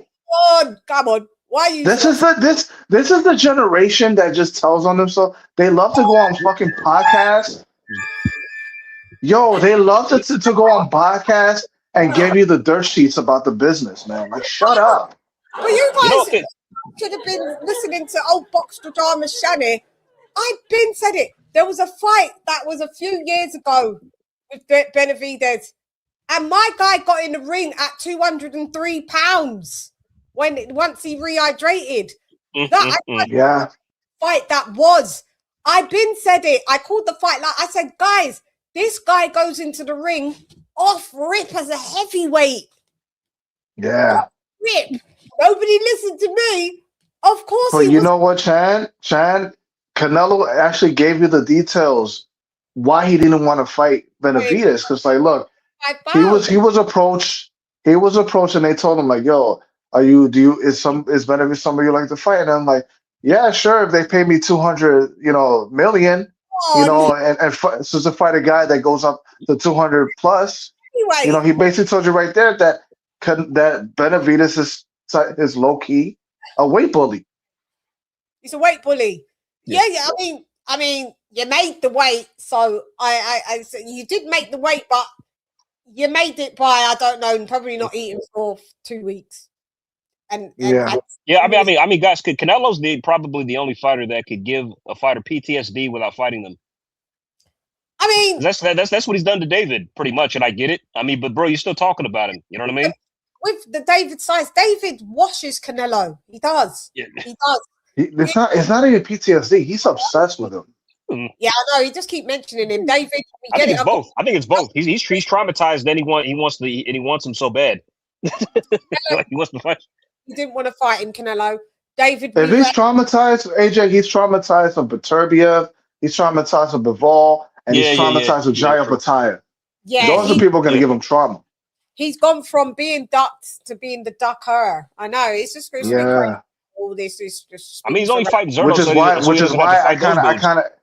Sorry. I'm just saying, like, that's why it kind of irks me when people like they have this high opinion of David Benavidez when he hasn't been fully tested. Still, he ain't.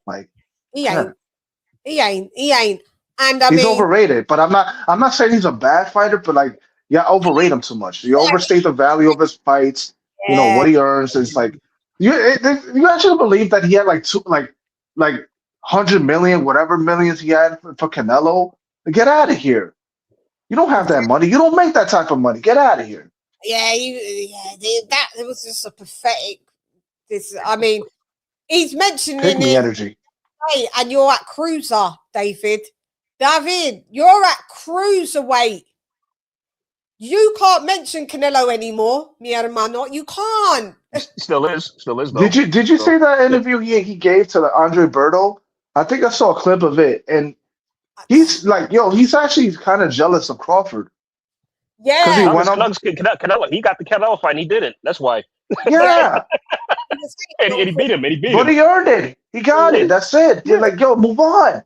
He made all this pick me energy is pathetic. Yeah, just move on now, David. Please, like, we get it. I got it, but just move on because it's just got it. No, but I don't understand. Canelo. And the fans want it. I got money for him, and then please pick me. And it's at this point. Yeah, it's at this point, David. Just concentrate on the weight division that you're at, which is soon to be heavyweight. Watch him lose to Zerto in a couple months, man. If that happens, I'm gonna be laughing my ass off. Like, I mean, bro. You know what? Either whoever wins, I'm sorry, but like whoever wins, I'm satisfied because Zerto, to me, he's also a ducker because he wants no parts of Jai Opetaia. He's a fucking duck. He's the one that's really fighting each other to swerve everybody else. Yeah. Ducks. He's derailed Jai Opetaia's fucking career. Yeah, systematically. And that's what people don't talk about. And when it comes to the business of boxing, this is what they don't talk about. They like to leave the important stuff out, the details. It's just take the fact that Opetaia can get a big fight out of context. Oh, it's him. It's that he doesn't sell. Or it's Eddie Hearn. He can't get him the big fights and that shit. No. Like, it's like they won't face him, mate. They won't face him. See, this is why I couldn't be immediate because, like, if Zerto had actually said to me, "Oh yeah, but Jai, he doesn't fight. He hasn't fought anybody. He's trying to fight you, but you don't want to know. What's your excuse?" That's my retort. Like immediately. Pathetic.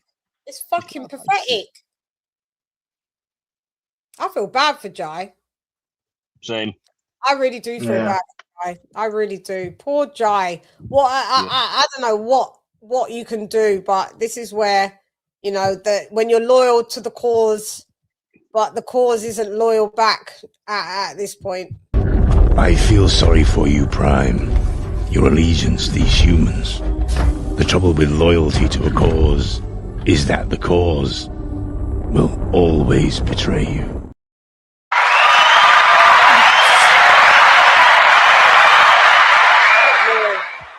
But Chann, to finish up your point about you asked about the super middleweights, there was another two that came to mind. There was I think I mentioned Resendiz. I think Canelo could win that fight if that was announced. That's a winnable fight for Canelo. I really don't think much of Resendiz, to be honest. I mean, the Caleb Plant win was a good win, but he faded down. He has gastric issues. We know that. It's Caleb Plant at this stage. I think Caleb is probably faded at this stage, to be honest. Yeah. What happened to Truax? Did he just disappear? What happened? Caleb Truax? He's been retired. Yeah, I haven't heard from him in a while. He's retiring, that's all. No, I don't. Yeah. He hasn't fought. I think his last fight was the Caleb Plant. We fought Caleb Plant, like the two Calebs, and I think that was he didn't fight after that. Not that he was anything anyway, but I'm just like just curious. Yeah. Then, let's remember some guys. Yeah. Then there's also another guy that I think nobody's talking about. I think I had my honor for him. He's a dark horse. Osleis Iglesias, Cuban middleweight. This guy punches. Right. I've heard of him. This guy can crack, man. Dan in the chat just said that. Oh, yeah. Daniel Agnew. Yeah. Oh, yep. Shout out to Daniel. Yeah. I've seen this guy. Like, this guy, he be knocking motherfuckers out, man. He be turning people into vibrators. Yeah, and he's most likely going to be the next IBF champion, by my guess, because he's number one in the rankings. So they're just trying to find somebody for him to fight. I think so. He'll probably pick up the IBF strap next.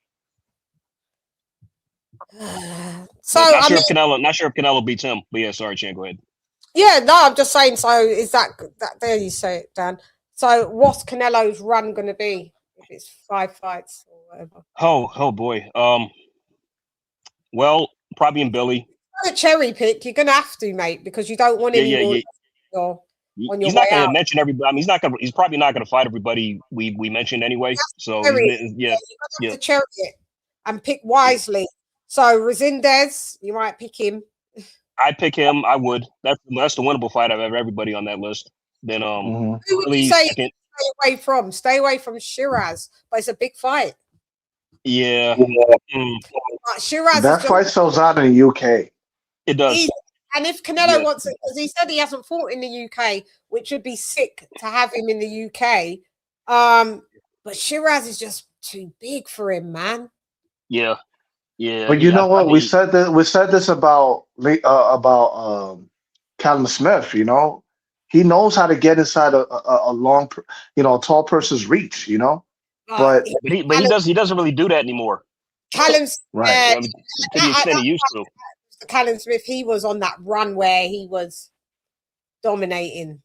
Yeah, right. But Canelo doesn't really cut the ring off that anymore because he couldn't even cut off the ring versus fucking what's his name, Skull. Yeah. I think Shiraz is too much in his stride at 168. Fully hydrated, him as well, coming in shy, probably about 195 pounds in himself. Oh, did you guys talk about this in the WhatsApp chat? Like Adames is moving up to super middleweight, right?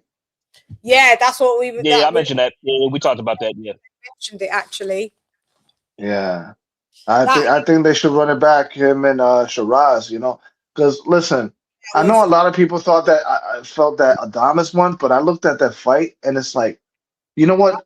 Adames has good head movement, and it was making it uncomfortable for Shiraz, but he didn't land that many big shots to me. Neither did it. Looked more like a draw to me.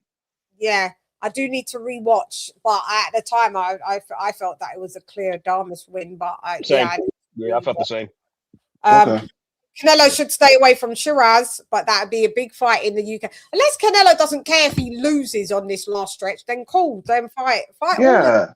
All the beasts. Fuck it, like fight them all.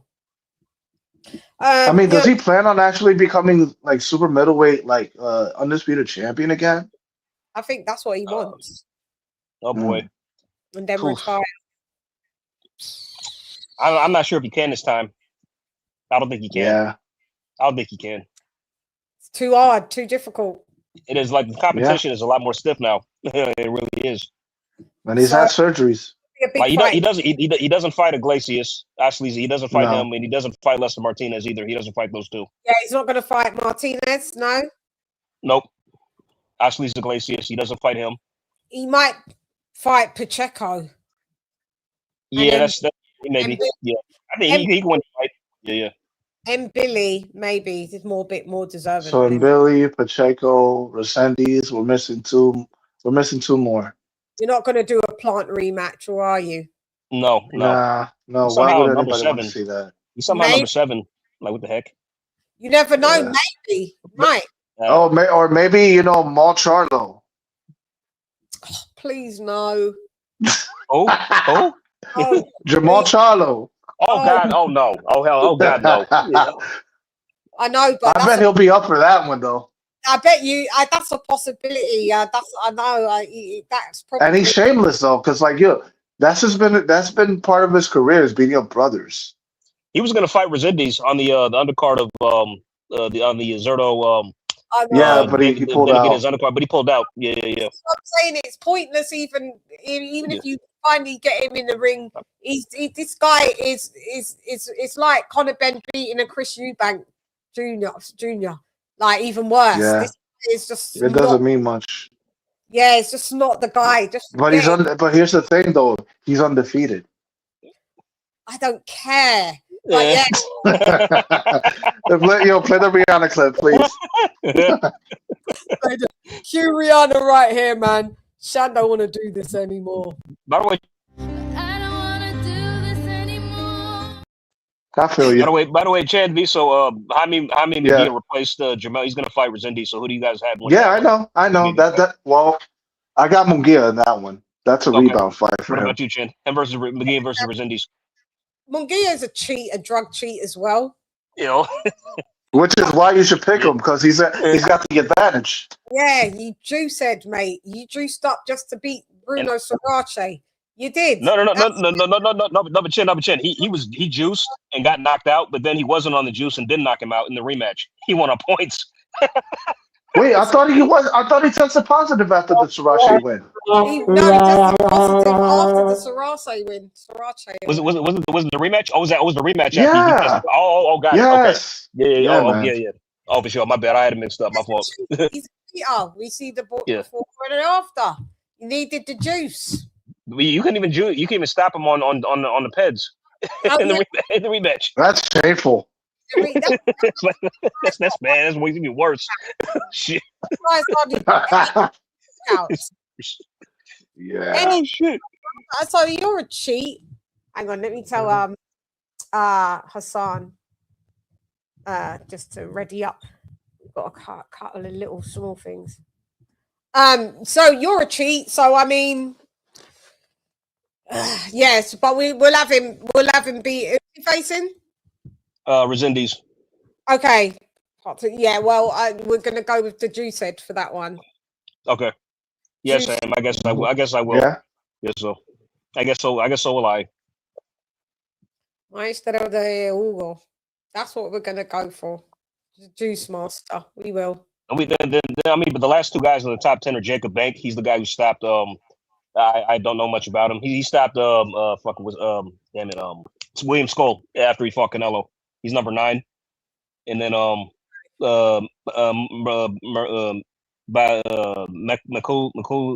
Malakuziev. Yeah, he's number 10. Oh, Vector.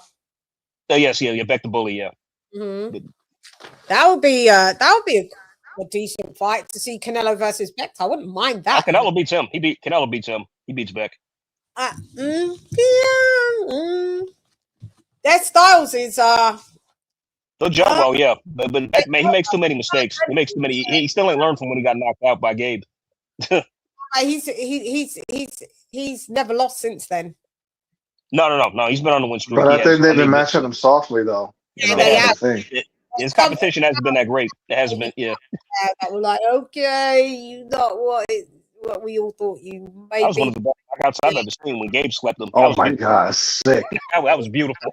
I can't believe Gabe Rosado did that to him at that stage. Yo. But that just comes down to smarts, man. Like he's been around, and you know, man, these journeymen. You can't overlook these journeymen, man. You know you can, like, you know, they got experience with them, you know, and Beck, like, it's a habit that's just gonna catch up to you, man. Like, I still see him fucking having his hands around his fucking waist, like, man, put your hands up. Yeah, I know. He went to sleep. He was only about 24 at the time as well. Yeah. It was such an impressive turn because he dropped Gabe in the first round and it seemed close to stopping him. Then Gabe just pulled that shit out in the third, and bam. Now you got slept. And guess what? He's been 24 ever since. And Gabe got the Jaime fight like right after that, literally.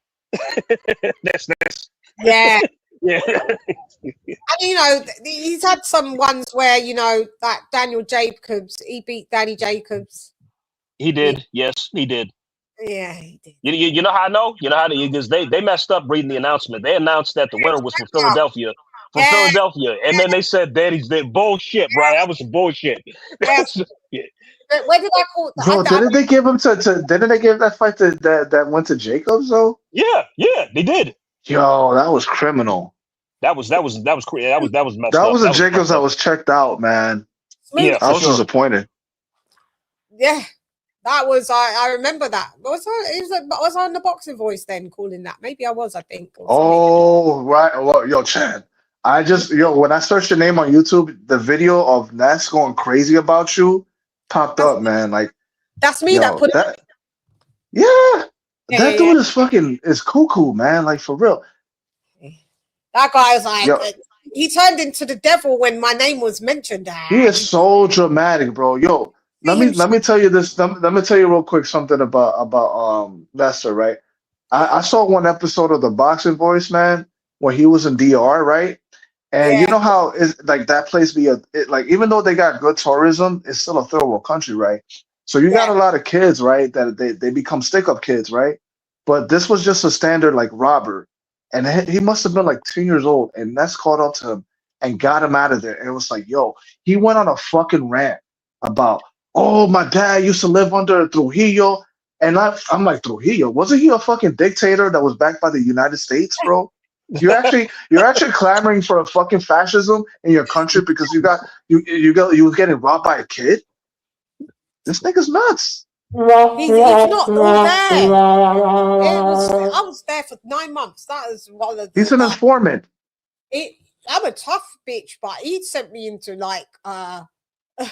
questioning my mental health there. Yeah, I stay away from that guy. I don't watch his stuff. I just don't. It's a crash out every now and then, man.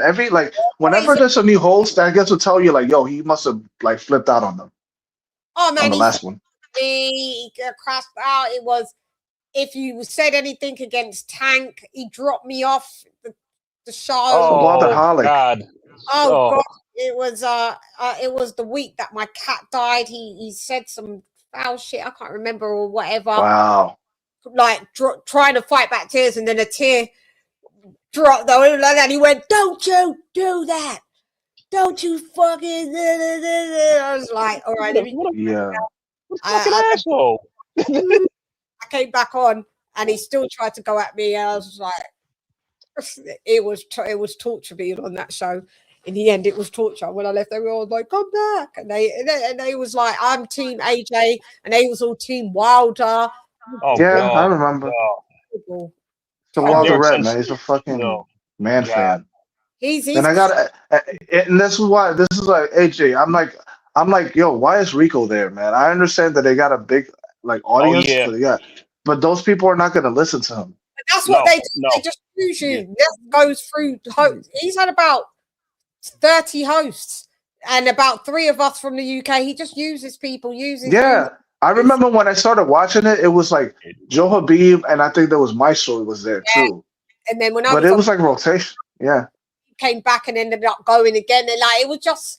And then Beeb was there when Ness like went at me, and Beeb was like it was I mean, what he does, he prays. He knows that people want to boost their profile, their new content creators. So people like Rico's going, he's geeked at just even being alive, like Rico. So what he'll do, he'll bleed him dry, and then he'll crash out on him and tell him because he did that with. Is Danny still there? The Mexican? No, Danny big on. Like he already flipped out on him. Like I think it was 2 years ago. Yeah, see, and that's all he is. He's just a conveyor belt of hosts. So yeah, I mean, Rico gets what he gets out of it, but I mean, in the end, you're like, I didn't even really know he was on it. I think I saw a clip like of him, maybe like he does a live stream. Like he'll be on the panel with him, but he's mostly doing like interviews with fighters, like on the scene. Oh, okay. He's a UK correspondent. Okay. Well, hopefully it doesn't result in a crash out, because I mean that's his patterns ever since. So I don't see it changing. I mean, you just got to be careful and guard your back. Good luck to him. He's a terrible person. I'm gonna maintain my distance. Oh yeah, he's a terrible person. Terrible person. He talks shit. Talks a load of shit all the time. Well, that's why we're here. That's why we're here and not there. The times as well. Jules, Punch Drunk. I was pissed off that I had to be on the same panel as him because I don't like him. Yeah, that's another one. In the end, you know what I mean? Just go, girl. Yeah, that was 9 months of fucking hell. Yeah, Nesta Gibbs. Yeah. Hey, Chann, was he a part of our group chat? Or was it somebody else? Oh, okay. No, the TL fanboy was a part of our chat once. I can't remember his name. Yeah, that was my guy, David. David, the Lotus Nose Boxing. Oh, okay, right. Yeah. He's the TL fanboy. Yeah. Okay, right. Yeah. No. He left once we kept coming back at him with the kept clapping back at him. He dipped real quick. I have to see what David's saying now with all what happened with Tio and Shakur. I have to see, because I saw him on my Instagram the other day. By the way, if he were to fight like Ryan Garcia, who would you have winning? Who? Teofimo against Ryan. At 147. 147. Yeah. Ryan. Okay. Ryan might just mow him down. Ryan on the juice. Ryan. Okay. I don't know what Tio's going to look like at 47. He's not the biggest of lads. Nah, he's not. I don't think his power's going to go up really either. So nah, it didn't went up at 140. It stayed down there at 135. Ryan walks around. I already got this confirmed in a phone call a few days ago. Ryan walks around at 180, 185.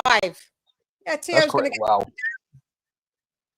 Yeah, I got Ped Ryan as well. Yeah, Ped Ryan, Roydium Ryan wins.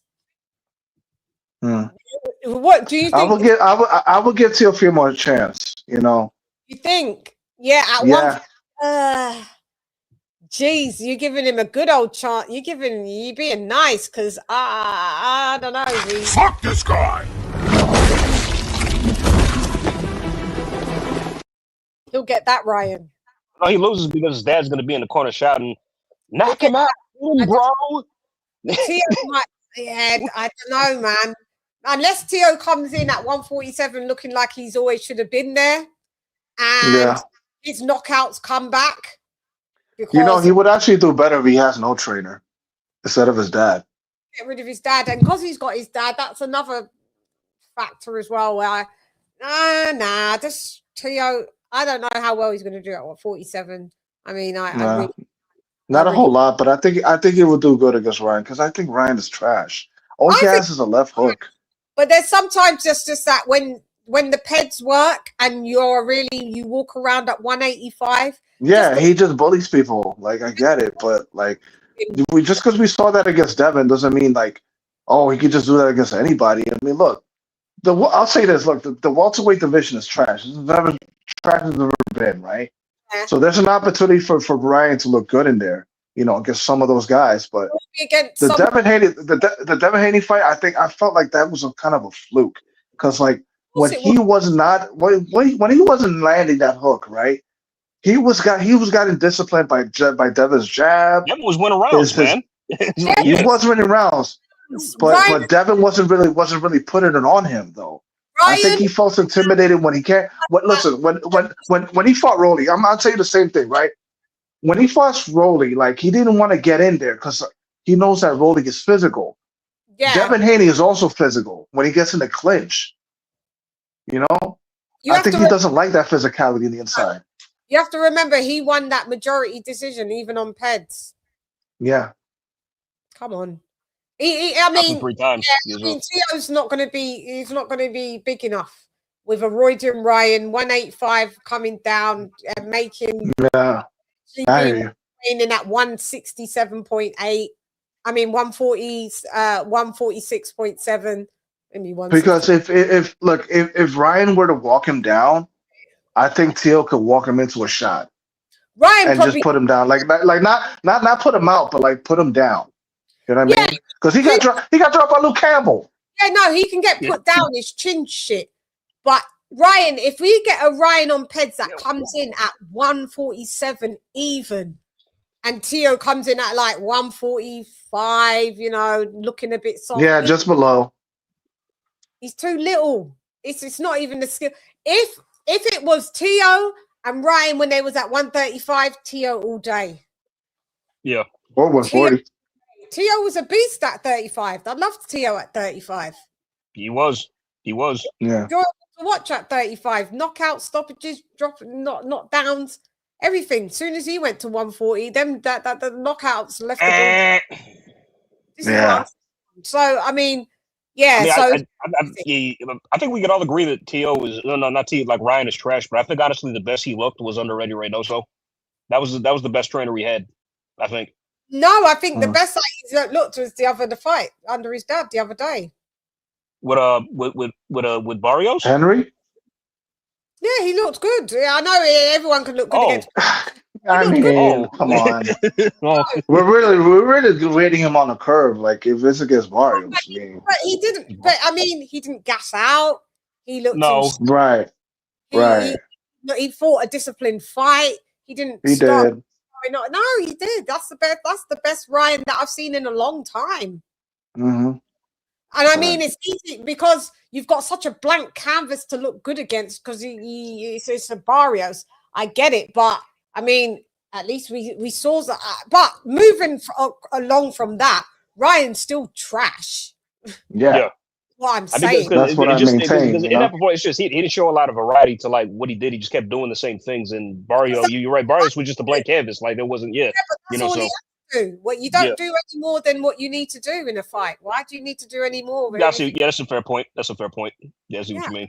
You don't have to give out the full arsenal for a guy that is a C-level fighter. Like, you know. I gotta look at it like that, yeah. I mean, because part of me wonders, like, did he not do everything he...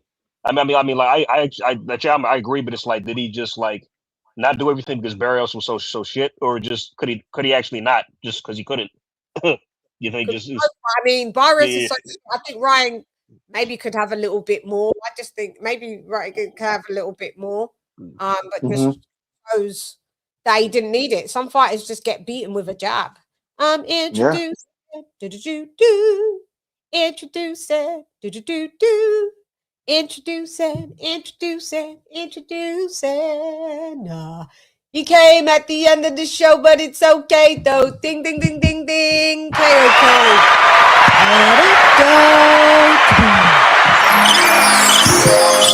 What up, KOK? Hello. Say what's up, that's it. What's good? Yo. I got some black makeup on. I hate that. Talk to me. What bit inspired you to come through? Was it the juice? Ryan Garcia juice talk. Yeah. Hello? Yeah, this thing ain't working. Hold on. Yeah, I can hear you. Oh, you can hear me? Yeah. No, I just came through to say what's up. You know, I know y'all at the end of the show. You hear the juice talk. Yeah, I see y'all talking about this dude, Mr. Ryan Garcia, but you know, it is what it is. Yeah, who do you think wins out at 147? Tio and Ryan. Man, as much as I hate Ryan, I would have to give it to him. He's just too big, man. He'll put up shit. He'll come in that fight. He won't even try to make weight. He'll come in overweight, fucking strong tail. And the issue I have with Tio got enough speed, but is the power going to be enough to keep him off? Now you can make Ryan look crazy popping him with fast punches, but yeah, I don't see how he could beat him. Yeah, Ryan gonna come in at like I said on that weight limit, or maybe like at 146.9 or something. Do you know what I mean? And like Tio's gonna be struggling, coming in at 145. You know, looking soft, trying to butt it because he's not big. Tio. He was too big. It could be a better matchup because, to be honest, like Ryan's more of a counter. I mean, I don't know that Ryan would have to initiate the fight, and and that would be Tio's only chance to try to counterpunch. But he looks so one-dimensional. It's just like I don't know, man. He's actually to me regressed a little bit. It's like how Norman left his dad after that last fight. He's like Tio should have left his dad like 3 or 4 years ago. Mm-hmm. Ages ago, should have let they both regressed. This is Tio's regressed. Ryan just Ryaning, you know, it's this regression we're just seeing. I mean, I'm just bringing it solely down to the laws of physics that I know that Ryan walks around at 185, and that's just going to be too big for Tio. It's just going to be awesome. And on the juice. Yeah. Hold on. You can't win. You can't beat Tio. You can't beat on that juice being smaller, and you can't beat him. You're just not going to beat the juice head, I'm afraid. But I'm intrigued to see what Tio looks at 47. He's here's the thing about it. If you look at Tio, it's like his build is maxed out where he's at. He's not like completely shredded. So it looks like 7 more pounds look like he'll look like he's just not in as good a shape as he is before. And he's short. In good shape. He's going to look soft. He won't, because he's going to have to. Yeah, he won't look good. I don't think Tio's going to look great at 47. Body wise, physique wise, I don't see it. I don't think so. Yeah, I think he's wasted a little bit. Like during his prime, he should have been fighting 2 or 3 times a year. I think Yeah. he left some fights on the table that he easily won. Wasted Just his career, innit? Antics. Tio wasted a lot, man. In a good little run. Then started feeling himself, did the Triller shit. He was going to Triller, then Eddie. He's life. Just the whole behavior of running around Devin Haney is what really put it like a sock in his mouth. Cause it's like I don't like the stuff he says is annoying. He's full of shit. But the truth be told, he's a good fighter. I can't. No, that's cap if somebody says he's not a good fighter. It's just the problem is, it's like, bro, you just look like a complete clown. Just tell Devin that, hey, you don't want. Hey, Devin, no, just say one thing and keep it pushing. And you're a clown, and you're racist as well, Theo, as well. Both him and Ryan are. So I don't give no out. Yeah. I mean, yeah, they're both racist idiots. So you could do the battle of the racists. When if they fight each other and just they both come in clans uniforms. Barry got fights. I know Devin's supposed to be fighting Rolly, and then who's Ryan supposed to be fighting? So he's just got the BC belt. Who's Ryan supposed to be fighting? AJ. AJ's muted. AJ. Oh, he might have. Yeah, he's muted. I know there's a fight coming up because people were trying to infer, but I know I've seen Rolly on Nightcap, and he clearly said that him and Devin are fighting next. So it's like he's like put all that to the side. So, but I know Ryan was supposed to be fighting somebody. I don't know who it was. I don't know if I thought it might have been T.O. I'm not sure. No, is it T.O.? No, that's when AJ comes back, because he'll know. He'll know because okay, so he grabbed the WBC and does he want to fight soon? I think it was Shakur they was talking about, wasn't it? Yeah, that's who it was. Yeah, Shakur. That's right. Yeah, but then they punked out, and Shakur said, "Oh, you'd have to be in a hydration thing as well, Ryan. If I fight you, it was just pointless. So then, why even? Yeah, I don't know.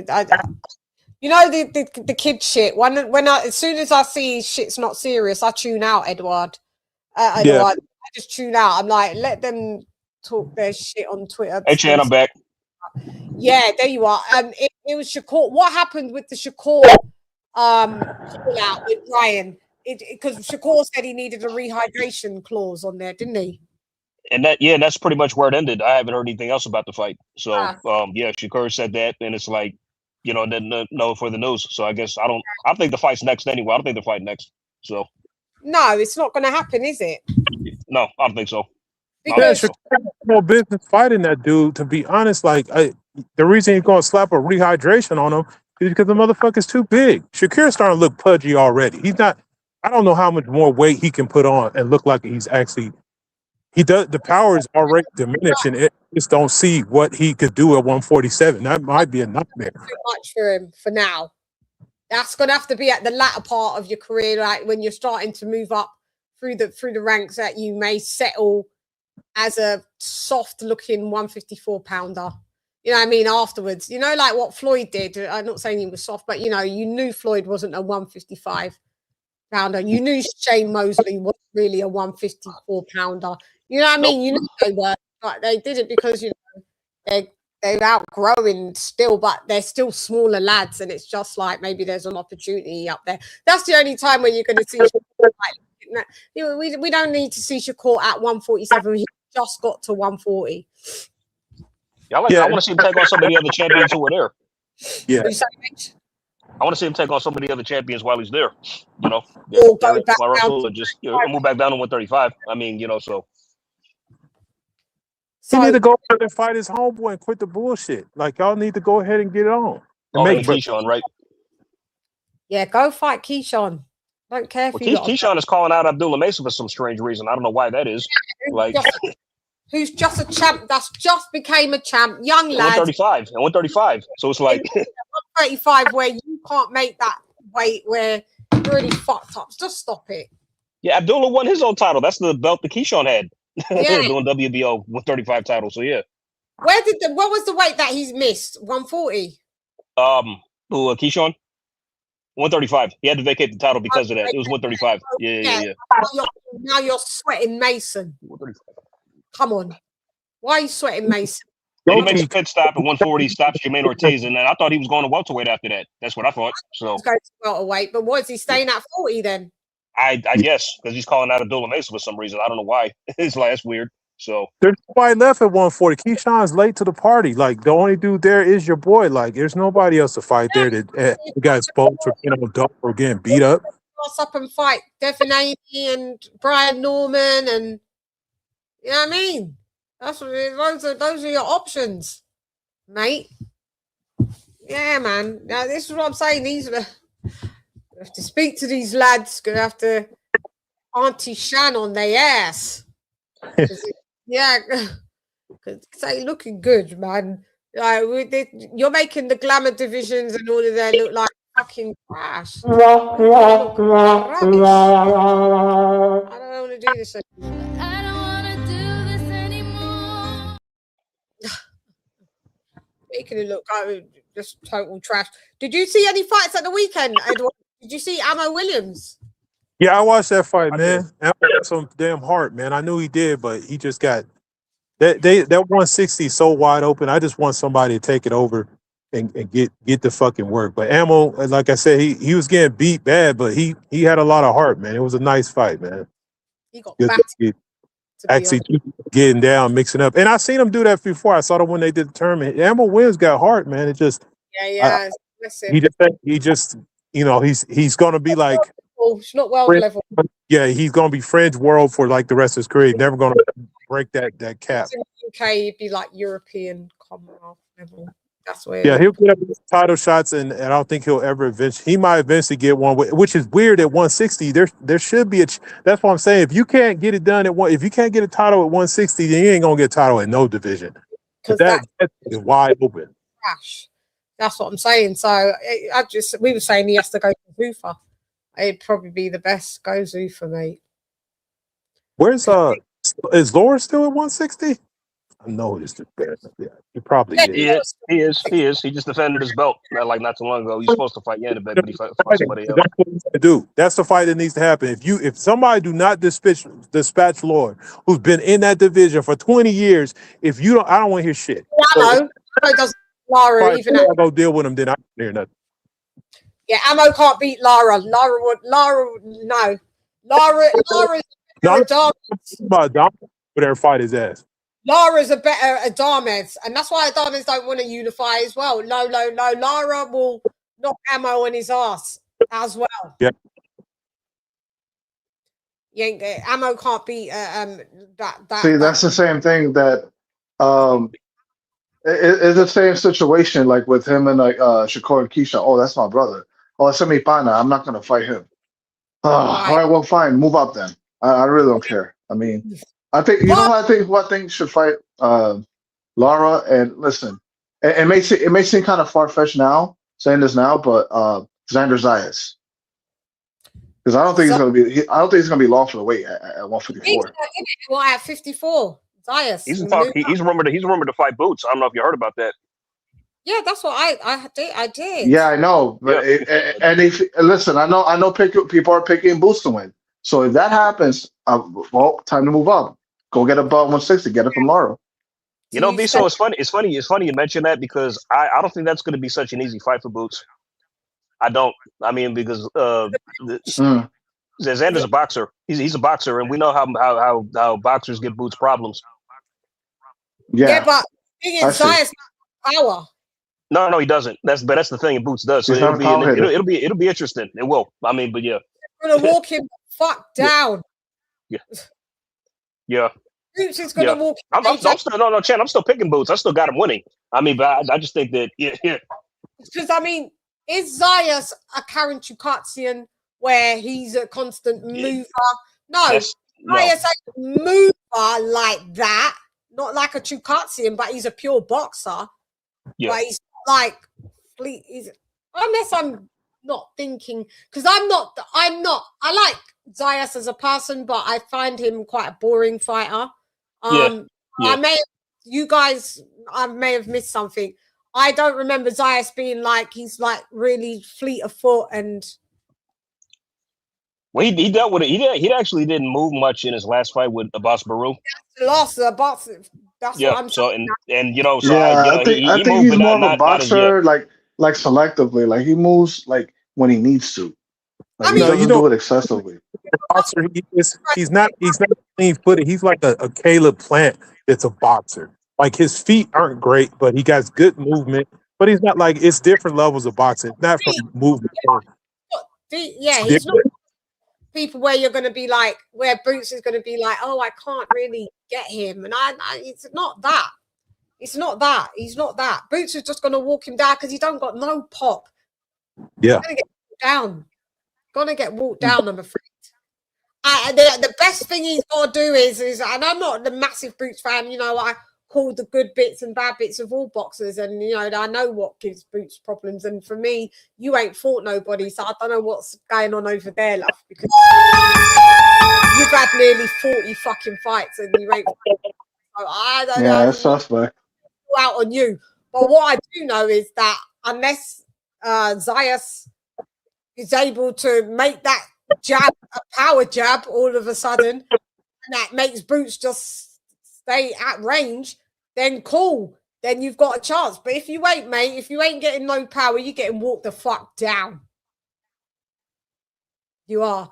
And I don't think it's a good thing that if Zayas loses at 54, that you just go to 160. I don't know what you could still. There's other belts at 54. You're so young. You don't want to just be moving up so quickly, because then you're going to be stagnant and you're going to be at 160 for a long time, unless you want to be more of a career middleweight. You're only 20. How old is Zayas? 24? 24. Yeah, 24, yeah. 23, 24, something like that. Yeah. Straight away. I don't think he's struggling at. He is big, but I don't think he's struggling. Like there's still more work that he could do at 54. There's other who else got the other belts? Go ahead.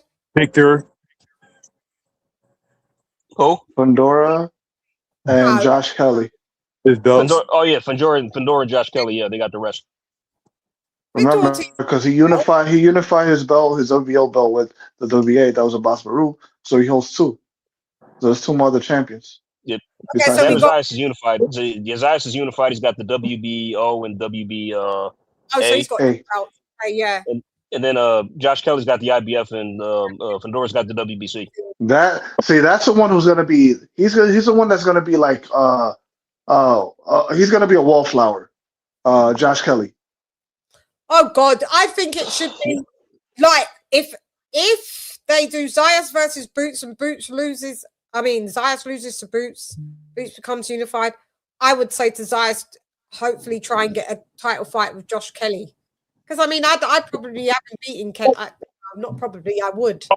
Zayas beating Kelly. I'm not high on Kelly. Not no way, not no how. So I would have Zayas Kelly. Maybe, and maybe that. And if you can't, then you move up. I wouldn't just say, let's just go and move up. You might want to just kick back and check out the landscape for a little minute. Do you know what I mean? He should be Kelly to begin with. Because I don't know why they try as young as he is. You don't throw him in there with Boots. I mean, I know Boots ain't really, but Boots got a lot of experience fighting nobody. Yeah, I'm not sure why Zayas would take that fight at the minute. I know we don't like darks, but maybe I would try and go for someone that's got a belt to help my shit, because I've got two. So let me try and go with a Fundora. You know what? I looking back, I felt like Boots should have had this guy Murtazalia first instead of Josh Kelly. I think Hearn fucked up there, man. Yeah, I mean, I think if Murtazalia had won, then the fight would have been next. I mean, he would have fought Boots next. That's what I think. Yeah, but like the thing is, AJ, it's like these things you never know what might happen. And like, nobody liked that fight between him and Hughes Limo. I'm sorry, like you already became a champion and you're fighting at world level. Why are you fighting a journeyman or like? Come on, man. Remember when you had that argument with Beats over this shit? Like, oh, he just moved up. No, but they're building him up as Crawford, right? All right, so do Crawford shit. You there? No, I wasn't a fan of that fight either. It's like, yeah, this is gonna go one way. I mean, Boots beating it. Come on, man. I didn't even watch it. I didn't even care about it at all. Yeah. On him. He fights bums because there's a reason why you fight bums. You are somewhat a protected fighter. You are. Nobody can tell me no otherwise. Because if you go up a certain level, there's going to be some certain skill set that are going to expose your flaws, and that's what happened. And that's what happened with Chukagian of all people, which I didn't think nothing of. We didn't even know him. We didn't even know him. But imagine if somebody at that weight class where he's at now has that type of elaborate footwork that Chukagian has. He's going to run into all types of problems, man. Problems. That's what I'm saying. We know what his Achilles heel is. That if he fights anyone that's got pop and fleet of foot like that, you're done for, Boots. You're done. He's on my expose list anyway. I've got Boots on my list. Don't he's on Fraud Watch. He's on. It's going to be someone that he's supposed to beat, and they're going to beat his ass. I agree that's coming because I'm afraid of Chann's expo list because that shit has come true, man. Like every fighter she lists got exposed in some way. And I did it years before that. Remember? And Yo, AJ, you got the death note. For sure. Fucking fan bases talking about that expose list, and people, it just came. It was there. The last one was Errol Spence. He left the Buddhism. They all left the Buddhism.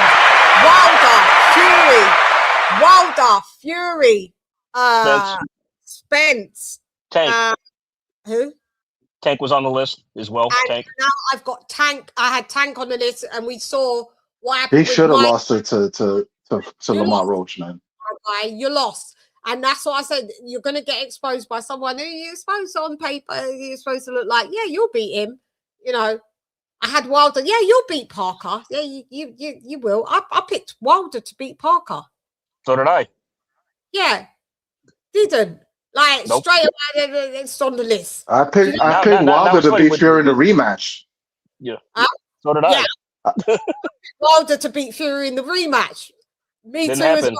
Wilder to beat Fury in the first fight and the second and the rematch. By the time it's the third fight, I'm like, you know By the third fight, we learned our lesson though, and we got it right. So Still fighting to this day. To this day. To this day. You just sit here, you don't know what I'm. I wanted him to beat Fury so badly. First fight, second fight. I wanted to beat him in the third fight, but I just knew he wasn't going to by that stage. So what I'm saying is, my expose list, Boots is on it. Who else do I have on it? I got Baumgartner on it as well. Baumgartner's on my expose list. Oh shit! Oh man. There's one other person who's on there. Boots, Baum. Oh yeah, Conor Ben. Yes. They're the new lot. They're the new entries.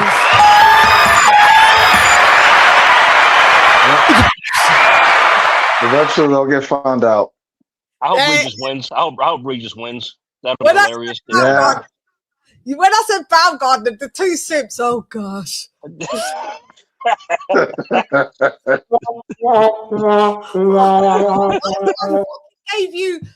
I gave you the fucking I gave you that the pep talk, guys, over here. We're not gonna do it because of that. Yeah, you're right, Chann. You're right, Chann. Yeah, 30 minutes later, yeah, Baumgartner's on my expose. Oh gosh, it's like you just lost the mortgage on your house.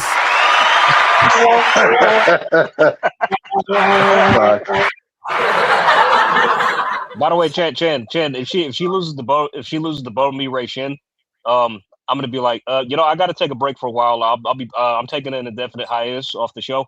No, I'm kidding. I could do that. I could do that. I could do that. I know. Face that fucking music. Well, if she loses, I won't be upset. I won't be upset if she does lose. I won't be, honestly. I mean, it's coming to her, and for me, I think she beats Bo Ray Mishin. I just think it's going to be Caroline Dubois is going to beat her down. I'm telling you. After she beats Terry? Yeah.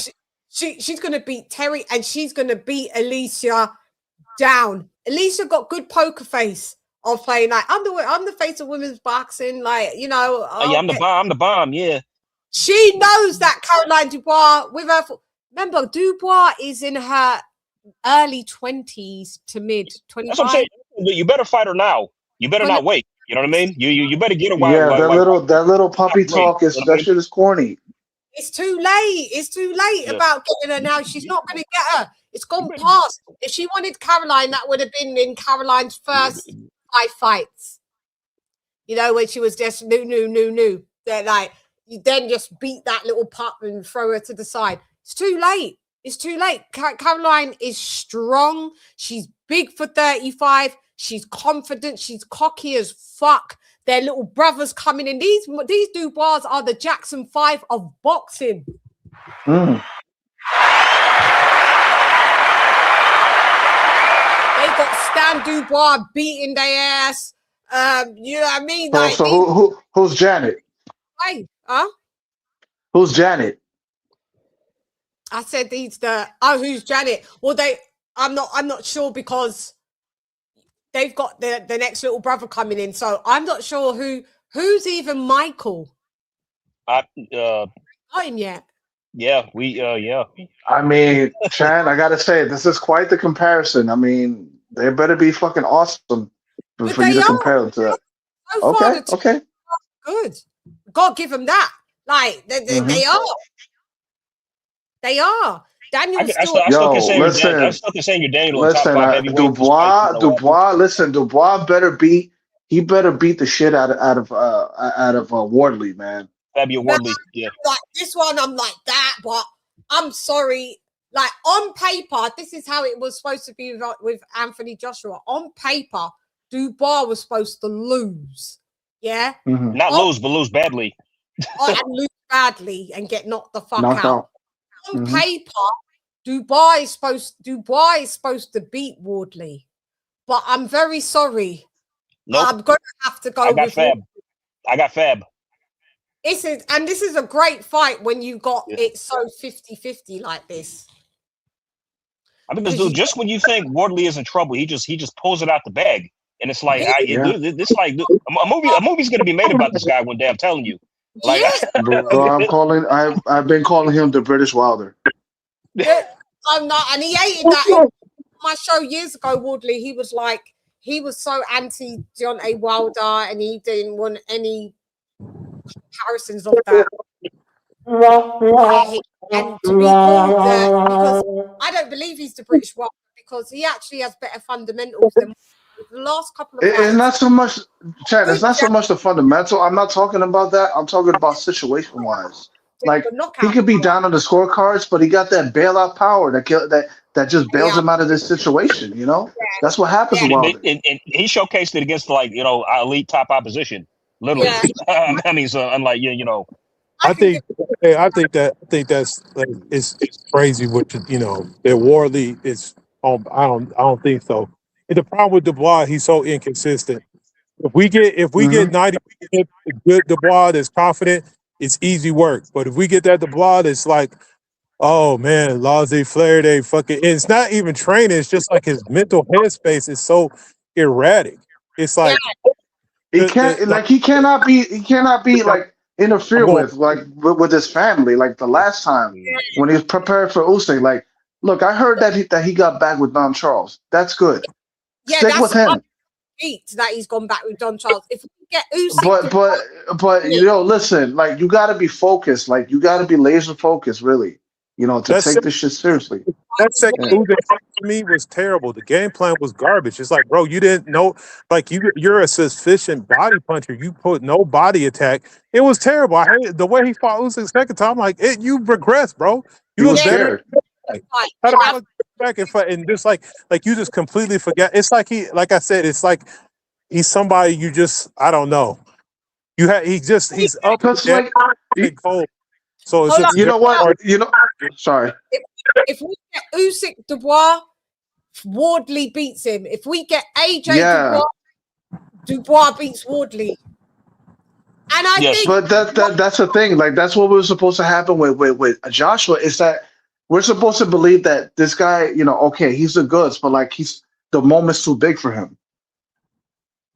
If we can fought that fought for Dubois, like the who's you know the guy that fought before AJ? Go ahead. Beat it. He beat. I think it was Hrgovic. Yeah, Hrgovic. Dubois, he's gonna beat Worley because that was gutty. He had the guts. Because even in the AJ fight, yes, he dominated, but he got clipped and he just kept coming through it. He kept fighting, like he just let it not register. And it's like with the next fight, it's like you're getting clipped again, and now it look like you just want to go home. Because we gotta be real. Dubois got some fucking quit in him, and that's the other problem. Yeah, that's what I'm saying. Like I feel like when these things happen, the moment is too big for him. No, because the thing about it is about his autism, and what the only way where I see the autism that being autistic, what his level is, that works for him is he doesn't register losses like he quite happy to get up and get There's like I know what you're saying. Like there's a short memory to him, right? Yeah, but when listening to instructions, right? It's like yeah, ready. Like okay. I remember. Listen, when he got knocked down by Usyk, right? To get knocked out, he was looking at his corner to get further instructions. Like, yo, are you serious? Oh, fuck. When it's because my mum taught autistic kids for 17 years, so I learned quite a lot about different levels of the spectrum. There's some that are just like when some things just get too technical for it, because Usyk's a puzzle. Fight like Hrgovic, Miller, Wardley, you know what they're gonna do. They're coming there, sock him. When it's a complex puzzle, he can't. That's too much for Daniel or certain level of autistic kids. So he just shuts down, and that's it. And he doesn't want to be a part of it. You come to him with the rock'em sock'em style, he don't give a fuck. He's gonna go. Bop, bop, bop, bop, bop. Yeah. You don't know. It's not even that. It's different. It's even worse. You give him a Rubik's Cube, it's too much. I don't even think it was what he was fighting. The problem is it's not a Rubik's Cube being in front of him. The issue is the fact that he didn't have any. His puzzle wasn't put together. It's like, bro, like they couldn't. Said losses don't register. I don't think wins registered with him either. Because he did, he looked like a deer in headlights. Like bro, like the game plan. He knows that he's fighting the Rubik's Cube. It didn't matter even if they gave him the sickest game plan. Go to the body.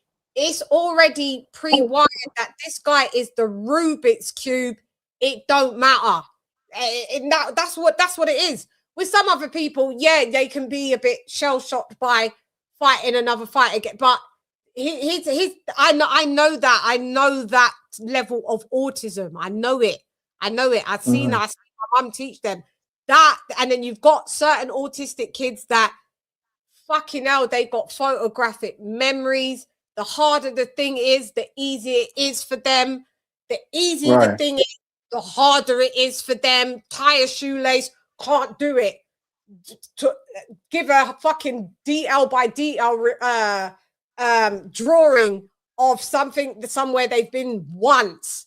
You know, there's so many layers to autism that I know where Daniel is. I knew he was autistic off rip from when he first came in the game. I was like, yeah, that geezer's autistic. I just didn't want to catch a lawsuit and say it, but now it's kind of out. You know what I mean? Yeah, you can clearly.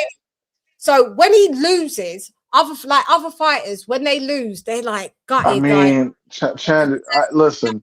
I mean, it is kind of funny because, like, when you remember the press conference with AJ, was saying something. It's like, isn't that right, Daniel? And it's like, huh? Sorry. Yeah. Yeah. It's just like he doesn't. It's a different total rewiring of the brain. It's just like you don't focus on social cues. You know? No, he doesn't. He doesn't know non-verbal cues. He doesn't know social cues. But I think I don't know if he's having some maybe some schooling done with a specialist, because I see that he's getting a little bit better at communicating. yeah, and communicating off, you know, not that, but you know, and you know, like I said, met him, lovely lad, had a lot of back and forth for me. I'll tell you that. Like, right. so I know it's there, but it's never going to be like what's deemed as the normal because he's just wired up. There's nothing wrong with him, by the way, because I like the autists are like that is it can be a blessing, it can be a curse. It doesn't mean that you're not going to get anywhere in life. It doesn't mean unless you are really at the part of the spectrum where you are non-verbal and can't do much, then I've seen that spectrum, and then you're always going to need to. My friend actually has a child that's kind of like that, and he's already a grown adult, and he's never going to be able to really live by himself. He's going to always need like to be in some kind of housing and stuff like that. Daniel, I don't know how he falls in with, you know, keeping up to day-to-day tasks. I don't know, but I mean, he's not going to register like how a loss would with other fighters as goes into a dark place for months. Yeah, I mean, this is the guy we're talking about that was like he was in Saudi Arabia, and it's like, yo, we out here in Africa, we slaughter lambs. Yeah. It's just it's tomato. To some of you lot it's tomato. To some of you lot, for Daniel, is tomato, or vice versa. He don't give a fuck. You saw him get up from that count and just plod to the other side like, I'm done. The Rubik's Cube, I ain't playing this with this toy. I want to. Yeah. I don't care what he got to say either. You gotta make it simple for him, man. I mean, look, you gotta draw a game plan with crayons. Never going to beat Usyk. But we got fooled into it because of what happened with AJ. So we're like, right. Yeah. Well, I wasn't. I still was like, I thought it was going to be a better fight than the first. So did I, as well. I mean, but I still had Usyk. I just didn't think AJ had like the right game plan. Like he tried to counter like on the inside, and it's like, no, that's not going to do it. Like he was frazzled from, and then remember they had the gathering. There was just so many things that there's so much shit going on, and it's like that's distracting for a guy who's autistic. Yeah, like, they didn't. Yeah, this is because they knew deep down we may as well have a part. Maybe because he ain't gonna win. Yeah, they thought they had this thing in the bag. Like, nope. Yeah, or maybe they didn't think they had it in the bag. Maybe there was like, you know what, we're getting 70 million. It's a fuck. They didn't care. They didn't care about his situation. But you know what? But I'm not gonna give it that this it's just what he deals with, because I seen him get beat up by Joyce, and there ain't no Rubik's Cube about Joyce's fighting style at all. Just I think he gets adversity and he just don't respond to it. You can kill him. That's his Achilles heel, though. Remember, the jabs always. He did it with Ergovic. The jab he never adjusted. He just ate him. Yeah, but Hergovic ain't good. He don't got no power. He just don't got pop like that. Do you know what I mean? But yeah, I hear what you're saying with regards to Joe Joyce. I just think, Then he's gonna beat Wardley. I don't think Wardley's no Usyk. I don't think he's no Joy Joyce. I think he's just for some reason I think I don't know why I feel like he's a smaller heavyweight, but he looks smaller to me. But I don't see where if he comes in with any kind of motivation. See, the last fights he won, that was all motivation. It's like his life was on line. Now I don't know if the urgency is there or not.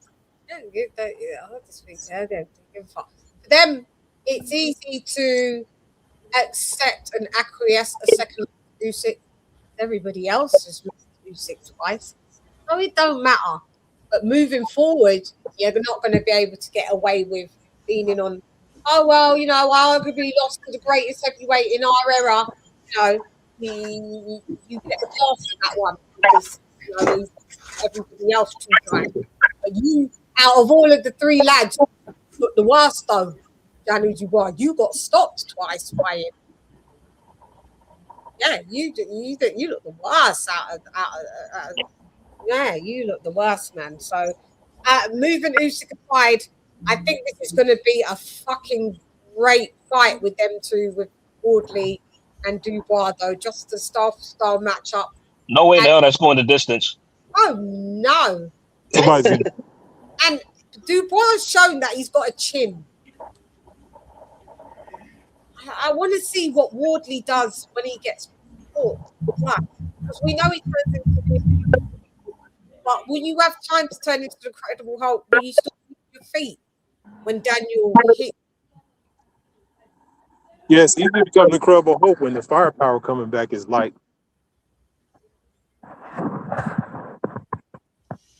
Go ahead. I can't hear you. You driving? He said, like It's easy to come back when you think the firepower, the firepower is light. That, like I said, last fight I seen Wardley was him barely pulling it out against that boxer dude, knocking him out. It's like, bro, you really didn't have to worry about nothing coming back. He was getting outboxed. I mean, the boy got a chin and he can hit. Like, let's be real, he can hit hard. So let's see what he does when he gets clipped one time and gets a little woozy. But can he box? Walk and box. You talking about Wardley and Dubois? Yeah. Who you asking? Can he box, Viso? Which one? I'm talking about Dubois. Can he box? Yeah. He can. You hear me? Yeah. Okay. He was in the Olympic run. He just didn't medal. Yeah. No, He the was bar issue his whole career was the fact that Frank Warren was always trying to make an AJ 2.0, and he never gave him his own path. That motherfucker can fight. It's just like I said, he goes through certain things, and it's just like, bro, like okay. It's just like he's so hit and miss. But when he's on, Yeah, he's he goes unstoppable. through lapses, man. Like, It's feast or famine with him. That's pretty much what it is. So, like, What I rate about Fabio Wardley, mate, his story is fucking impeccable, right? And at the end of the day, he ain't ducking no smoke. Some people would be like, I just got champ. And furthermore, I was elevated. I ain't doing Dubois. And I wouldn't even be mad at him if he didn't want to fight him next. You know what I mean? Like, if he wanted an easy touch, okay, go ahead, Fab. He wanted Usyk. He wants all the smoke. And someone that looks like they're running towards the fucking burning building and running away. Somehow I'm gonna have to go with you, mate. Because every time that building be burning, you still be the last one standing. So, I've got to go. Dubois should beat Wardley, but Wardley's not the should guy. He's the guy that he's the guy that gets it done. It's gonna have to be for me to go against him, because at first I was like, Dubois got this. Then I was like, Wardley, man. Yeah, he's taking the fight because he feel like a paper champion. Because let's be real, man. We all know who the undisputed champion is. Yeah, like, so he got a paper he got elevated into. So maybe he's like, okay, maybe let me go show these motherfuckers I'm a legit champ and go get out there and get some smoke from somebody. That's what I'm saying. That's why I respect it, because he's running towards the burning building. He's just like, you're not gonna call me now, champ. Let me just go towards knock your motherfucker out, and then what are you gonna say? Because I do a demolition job on him. Fighting dude just got knocked out. So it's not like you catching him before he fought Usyk when he was on fire. And so that's the other thing you have to look at. He did just get knocked out. So it's not like he's catching him while he was still hot. You don't know where his confidence is at. So I think it's a measured thing. You are, because Daniel doesn't read. Daniel after getting knocked out, the next fight, it's not like he's a damaged fighter. Because this goes back to the autism. You can just stick him anywhere. He's not damaged. He's not. And the only way I'm going to say he's damaged if we see him fight Wardley and the heart fits, then I'm going to say, pack it up, pack it in. Let me begin. Yeah, it's the house of pain over here, right? You're going to have to jump around somewhere else, because that ain't going to be cutting it. But I don't think that Wardley's getting that. These guys ain't even hit like ultimate prime. Wardley is in his Wardley's 30. Daniel's fucking 27, 28. Come on. This will be a great win for Wardley. This will be a great win for Wardley. Wardley beats Dubois. It'd be a great win for him because this guy's not supposed to be even here. True. I'd say, well, what do you think is a better win if he beats Daniel? Do you think this or the Joseph Parker win? What do you think? Daniel. Okay. Daniel's just coming off being a champ. Oh, yeah, that's right. Yeah, that's true. Yeah. Yeah. Parker win is his best date. Right now, yeah. So I think he fights Dubois. That will be the best person on his resume. And if he wins, it's more of a fucking victory. Ain't he a two-time world champion? Like, ain't he had a couple? Like, ain't he got his belts back after losing them? Like, since he lost the belts, Parker never came back champion. No, he never became a champion again. No, yeah. Wow. He was on his way. He was on his way to challenging for a belt again until he lost to Fabio. So he was interim. Yeah. Talking about Dubois, he's been a two-time champion, hasn't he? No. One time. He had like a WBA belt that he lost to him and AJ. That was the Reggie belt. That was the Reggie belt he had. Yeah. Cool. And then he was IBF champ. He got elevated. He was IBF. All the belts, all these championships. Like, this is garbage. Garbage. Bro, there's one champion at heavyweight. His name was Usyk. Until one of y'all beat him, y'all just holding belts. To be honest, but we're going to need Usyk to go ahead and vacate some of the belts, mate, because we don't. This kickboxer business is way giving your fire up. Yeah, I think he's done. Oh, you like are. Listening. Let's go. Man. Go ahead and retire. It's fine. Just retire. Why don't these motherfuckers know when to leave? The ones that we don't want to leave, they get up and leave. Like Terrence Crawford, like see you later. And the ones that we like, the ones that we want, the ones that we want to leave, they be staying. They just intend on staying. Yeah. We don't rate you. We want you to leave because we do rate you. You've clocked the game. Go. Because there's nothing for them to do when they start. This is the sad part about like when you're like a sports person or something. Like you gotta think about this. Something they've been doing as a kid. When he retires, that's it. Like, let's be real. It's not like he's gonna go out and find some thing that he's passionate about. So I think they kind of stick around because it's like, fuck, man, I don't love nothing like I love boxing. We'll be all right. Go ahead and get your English teacher. Let's get you speaking fluent like Al Canelo is fluency. Because we can't have you commentating until you can speak English, Usyk. Go ahead, open your academy, train kids. You're still going to be invited at all of the fucking fights. Appear ringside, come and say, because the English ain't that good when they put the mic to your mouth. We give you a bit because you're the great. We'll give you grace. You're the greatest. Yeah, but the same thing as being in the audience as being in the stage. It's not the same thing. You know that. No, it's not the same thing. But at the end of the day, mate, it's not all. You either retire boxing or boxing retires you. Pick one. It's usually what always happens. Boxing most times retires them. Well, we're trying to learn. We've read the playbook. Let's you retire boxing. Terrence Crawford shouts out to him. He understood the assignment. He said, "You bitches ain't getting me to come back out so I can get my ass beat. So you lot can say I'm not the GOAT and not the greatest." Floyd ain't understood the assignment. You're coming back. You're owing Buddhism. He's gonna lose that fight, and it's pathetic that I'm like, bro. I have no understanding. I understand why, because the motherfucker's broke, and it's just, to me, it's just unfortunate that these guys all this time, all this floss. He was in there buying a chip and sitting down with a financial planner or something. Learn how to take your money, man. Your real estate, something, but no, it's just. And then you're just gonna get this money and lose. It's gonna get spent anyway because you ain't learned no lesson when you had 100 mil. So how you gonna learn a lesson off 20, 30 mil? What the fuck? Sell all your properties. You've sold 2. Just sell them all. Stay in one residence. Get your money up. Like just flog. Give them watches. That $20 million watch. Sell it back, man. Who the hell buys a $20 million watch? Like, Hey, who the hell does that? Like, seriously. Right now, man. Floyd's example is like why when you need to have a good woman in your life and be married, bro, because she would have kept him straight. You need a good bitch. Most of you lot need a good bitch. And I mean, not one that's just like here to dig out your money.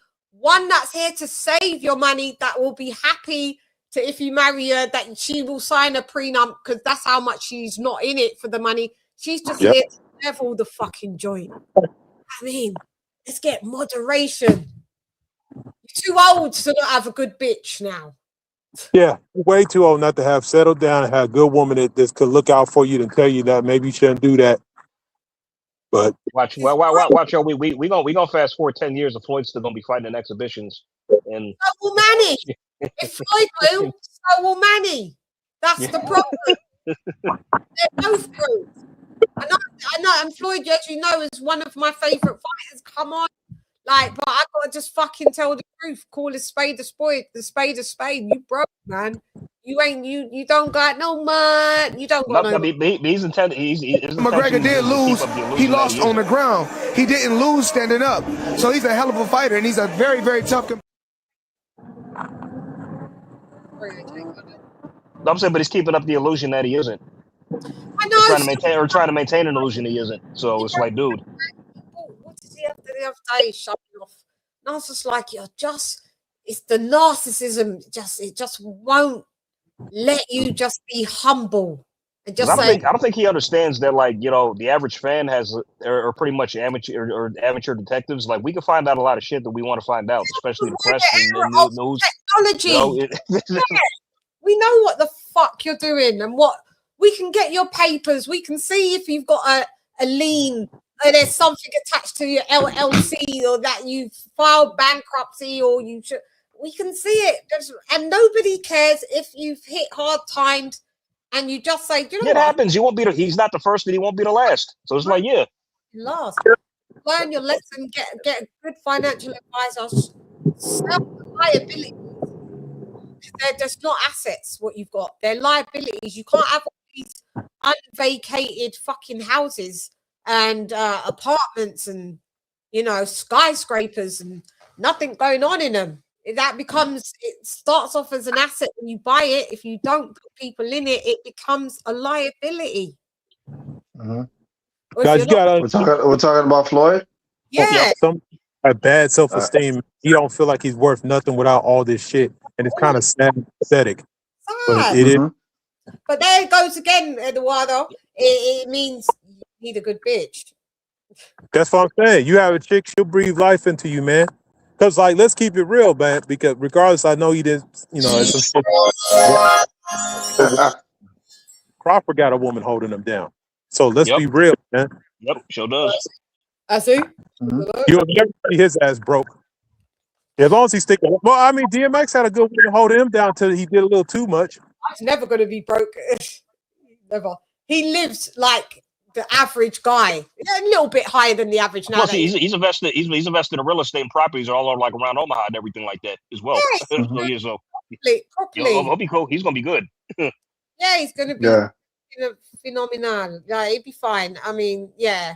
But Floyd, it just looks horrible when it's the old geezer, no bird, meaning no wife, no gal, and then you just, oh God, it looks horrible.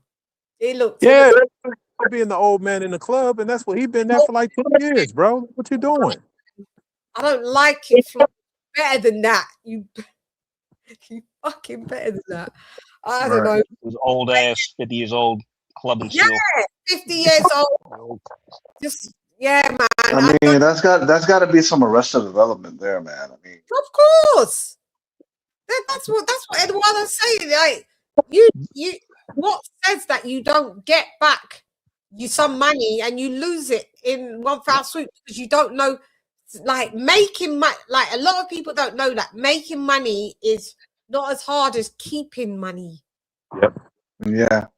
And if you don't know how to keep money, it's just always going to be a problem. So he's going to have to learn a new skill here, how to keep money, because otherwise you're going to chasing and losing until you're physically unfit to be able to even enter a ring, to even get money. So then you're just lost. Well, he's going to blow this Netflix bag. Does anybody think he's going to invest that? I don't. that bag, whatever he gets with that bag, most of that goes to the taxes that he owes. Hello. And then you get taxed on that what you earn. And that still has to go. So you make the money, you get taxed on that, but you owe tax. So you get taxed on the money that you've made, but you've got to then put that money to your old tax bill. You're fucked. You better just clear. Yeah. Oh shit! I gotta do And my see, taxes. even for the average citizen, that doesn't make sense because like it's like the government is just double dipping. Yeah, that's it. Uncle Sam, you know he's in the building. That's his main. The reason why he was what's the word? Why he was birthed? It's only our governments just fully grape us over and over and over. No Vaseline up the anal canal. Ugh, hate it. What do you prefer it with Vaseline, V's? No, I'm just saying like taxation is theft. Listen, that is a look. That's somewhat of a libertarian like mantra, but like I've adopted that. Like, yo, it is theft because like people use taxes to do fuck shit. You know what I mean? Like give it to somebody else who hasn't earned it.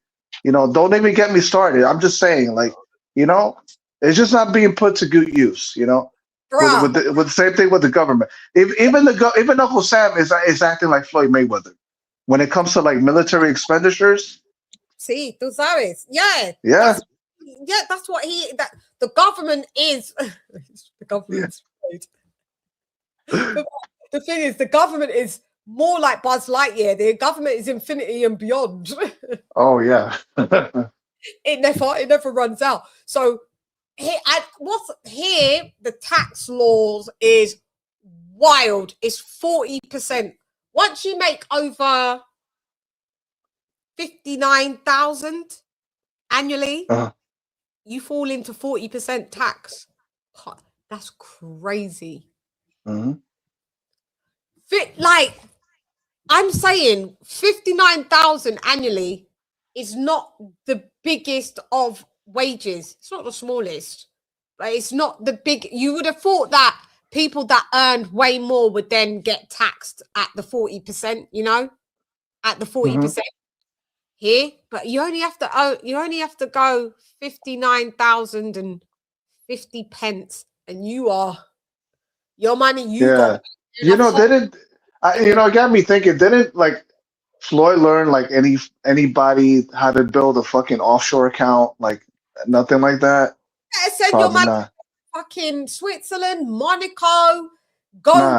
Al didn't teach him that, bruh. He could have just spent 180 days in Puerto Rico. You're from there, Viso. 180 days. All you need is collectively to then. I wish I lived in a tax haven, but I'm not. I live in New York, but yeah. You live in New York, but I mean, you're Puerto Rican, right? No, I'm not. Are you not Puerto Rican? Are you ain't? Nope. No, I'm not Puerto Rican. Shut up, Viso. Oh shit! I thought you said you was. Somebody Never. That was never on the record. Sorry. I know you ain't. Shit. Well, so you black? Listen, I'm Honduran. I'm Dominican. Yeah. Okay.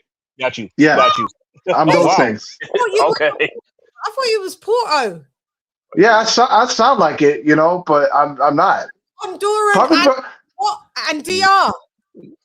Yeah, Honduran and Dominican. Caribbean. Yeah. Adjacent, yeah. Okay, well, going back to it, all Floyd has to do is be a resident in Puerto Rico for 180 days and he qualifies for 4% tax. That's why Jake Paul does it. That's why Shane lives there. He should have been on that. Like, come on. Like, Floyd's an idiot. Like, that's why I never believed, like you said, like, oh, I don't share my business about, because you're a dummy. Because you don't know what your business was going on. I mean, bro. He gave power of attorney to Al Heyman. Yeah. Made over $1 billion at this point. Like, come on. Highest paid boxer ever in history, and like, bro, you're broke. Yes. How the hell, like, dude? Come on, bro. Tax is a motherfucker, though. It really is, man. It really is. And growing up here, you're supposed to know some of the things that you need to have to make as a tax write-off, or what to do with your money. But I mean, in some cases that you are a bit like even in like doing my music thing, do you know how much? Do you know how much? Do you know how much I've paid in taxes? You know, it's crazy because I I'm told sure you it is. all you need to do is go over 59,000. I would have something like my tracks synced, like used for a movie. I was already straight away. I'm already getting 35K. Do you know what I mean? That's just for that one thing. Straight away, I'm getting 35, 40K, and I had to pay tax for it to be released to me. I had to pay tax in America because it was on an American movie, right? Right.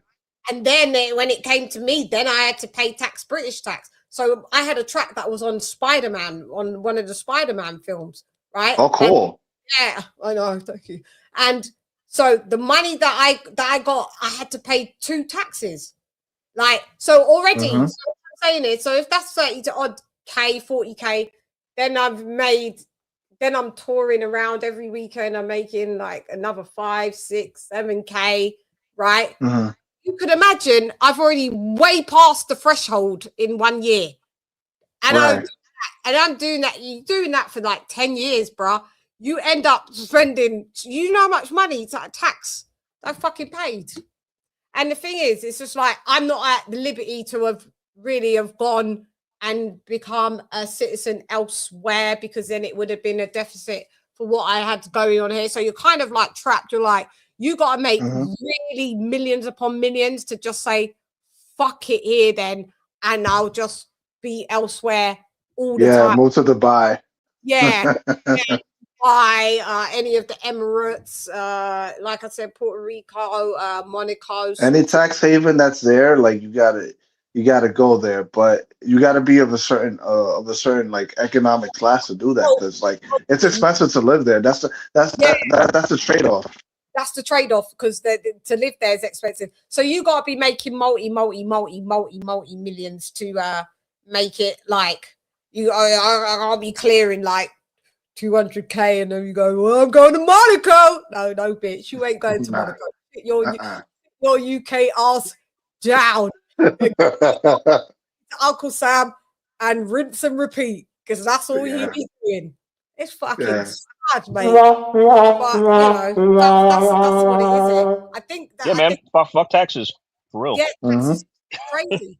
And even being on YouTube, I pay 2 taxes that just even on my stupid YouTube shit. Yeah, every donation they take 20% of. They take 30, by the way. But wow. 30, and you're forgetting when they take that. That's what they take. They take a for some kind of tax thing. But when you get your payouts, you still, so they've taken that out, but then you still have to pay your tax here because we're not American. So unless you got a tax exemption as a UK or anyone else from a foreign entity, that for some reason you're tax exempt from paying US tax, because there's maybe some people might be diplomats. I don't know. They give you a list on the YouTube on your thing that when you're applying, and you got to fill out your tax form. We're paying 2 taxes here. You know, you got the W-2 forms, and we be paying 2 taxes. Yeah, we be paying 2 taxes, man. So and they tax us on Cash App. Oh, that's 2 taxes, unless it's registered as that. But you know, mine was registered in America, so I will just pay an American one when that, and that's up to a certain thingy. But I mean, it's a lot, man. We pay a lot in taxes, man. UK pays just demonic tax amounts. It's crazy. Yeah, it's crazy, man. I heard you've got to find this when you make some money, man. Just try and find some loopholes. Just make sure that you have a great accountant. You know, because there's a lot of things that can be written off from working at home. You know, utilities, there could be tax write-offs and stuff like that. But but I mean, and that's just when you're in the 100,000s. Right. When you're making things around here, you just got to leave. Yeah. You got to leave. They're just gonna take just a sickening amount off of you. Sickening. Yeah, you just gotta leave. Shouts out to everybody in the chat. I see you. What up, Joe? Yeah, I think we want to wrap it up. We got Hassan. Hassan's like, when is this? When is she actually? We actually. I'm actually gonna dip, Chann, because like my battery's going down. I gotta charge it. Like StreamYard really fucking eats up my battery life, and it's overuse my phone, man. No, it always does. It doesn't. When I come on night, when I go on Jules's panel and that, my thing has to stay plugged in. It starts to just drain. Yeah. I gotta do the streamer shit from a computer or like a laptop or like when it's on my phone. Yeah, it's a countdown to go to zero. To zero. My one will drain even sometimes if it's got the charger in it and I'm on the stream talking to you guys when you're on the panel. It'll just drain out still because the stream's draining out more than the electric going in. Yeah. So trying to play video at real time. It's like, bye, Chann. Yo. Yeah, it's all of the apps working together. StreamYard is a very draining application on the phone, on anything. Yeah. So laptop here that I work with, that has to stay plugged. It has to stay plugged in. Otherwise, it'll give me an hour and go ding ding ding like his battery's dying. Straight up. Yeah. So well Chann, I'll cheer you. Reese, I'll see you on the flip side in the group anyway. Okay? Yeah. Hey Jay. Yeah. Hassan, peace out, man. I don't see you, but peace out, brother. Yeah. Take I'll care. tell him. All right. Bye, Visa. So, oh yeah. Hassan, Visa said bye. It's time for you, Hassan. He saluted you. Yeah. See you, Vise. Salute, Vito. All right, bye, Chann. I'm gonna go too. Visa and AJ's left the booties. AJ, thank you very much. Love you. Thank you as well. Oh no, I was kidding. I can stick around if you want me to. No, I want you to stick. Okay, so I'll stay. I was just messing. We could do the thing with Hassan now. Yeah. Artisan, we take it to you, sir. Yeah. So, why are you still here? Yeah, I'm here. Can you hear me? No, Viso. Why is Viso? Viso, get your ass off the stream. I thought you was going. I bullshit frequently. Viso, why are you still here? Hermano. Maybe he left, but it just didn't quit yet, I guess. Or yeah, maybe I'll just take him off. Yeah, just remove him. That's all. That's cool. Hello there. Hello, dude.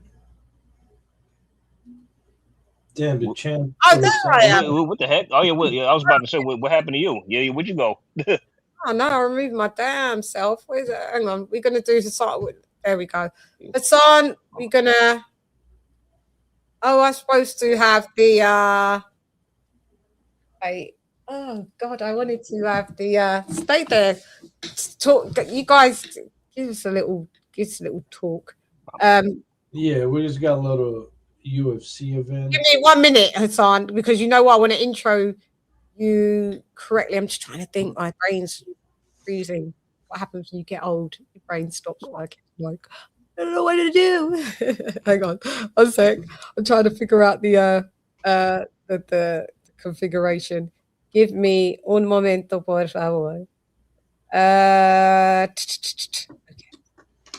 Yeah. Great chop up, guys. By the way, we've had a great conversation. Yeah, you guys been doing a great job lately. Yeah. 3 hours. Yeah, I know. Every time we go, it's going to be a short show. Boy, girl, bye. Turns out it's the longest one. Hang on, Hassan. Because I really want to do this. Hang on, AJ. Yes. Something while I'm milling. You could talk to me, but just talk to me while I'm milling. There's something else. Wilder Chisora, Sure. quick while I'm looking for it. Go ahead. Okay, we can touch on that, no problem. Wild to Jazora, we're like a couple weeks out, I'd say. I'm going with Derek Chisora to win by stoppage.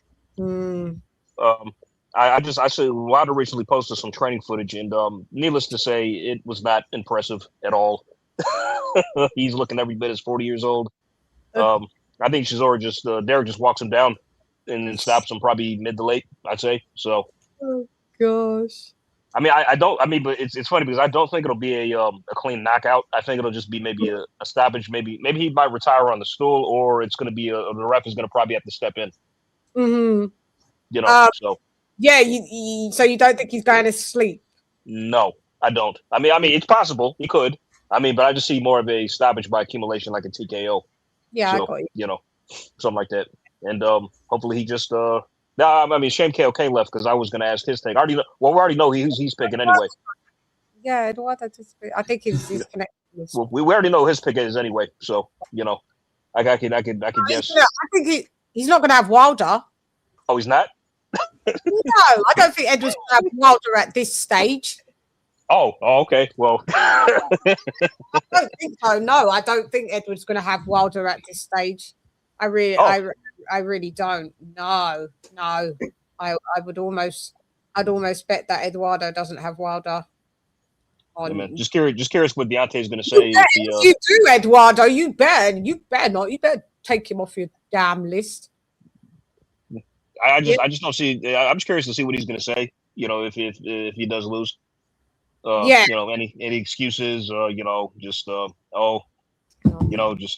system was against me. You know, black on black was not yada yada. All this shit. You know, I'm oppressed. I was black. I was oppressed, and the white man in the UK oppressed me, even though they gave me my biggest paydays, and I did tell them that I needed them more than they needed me. But yep, I'm oppressed.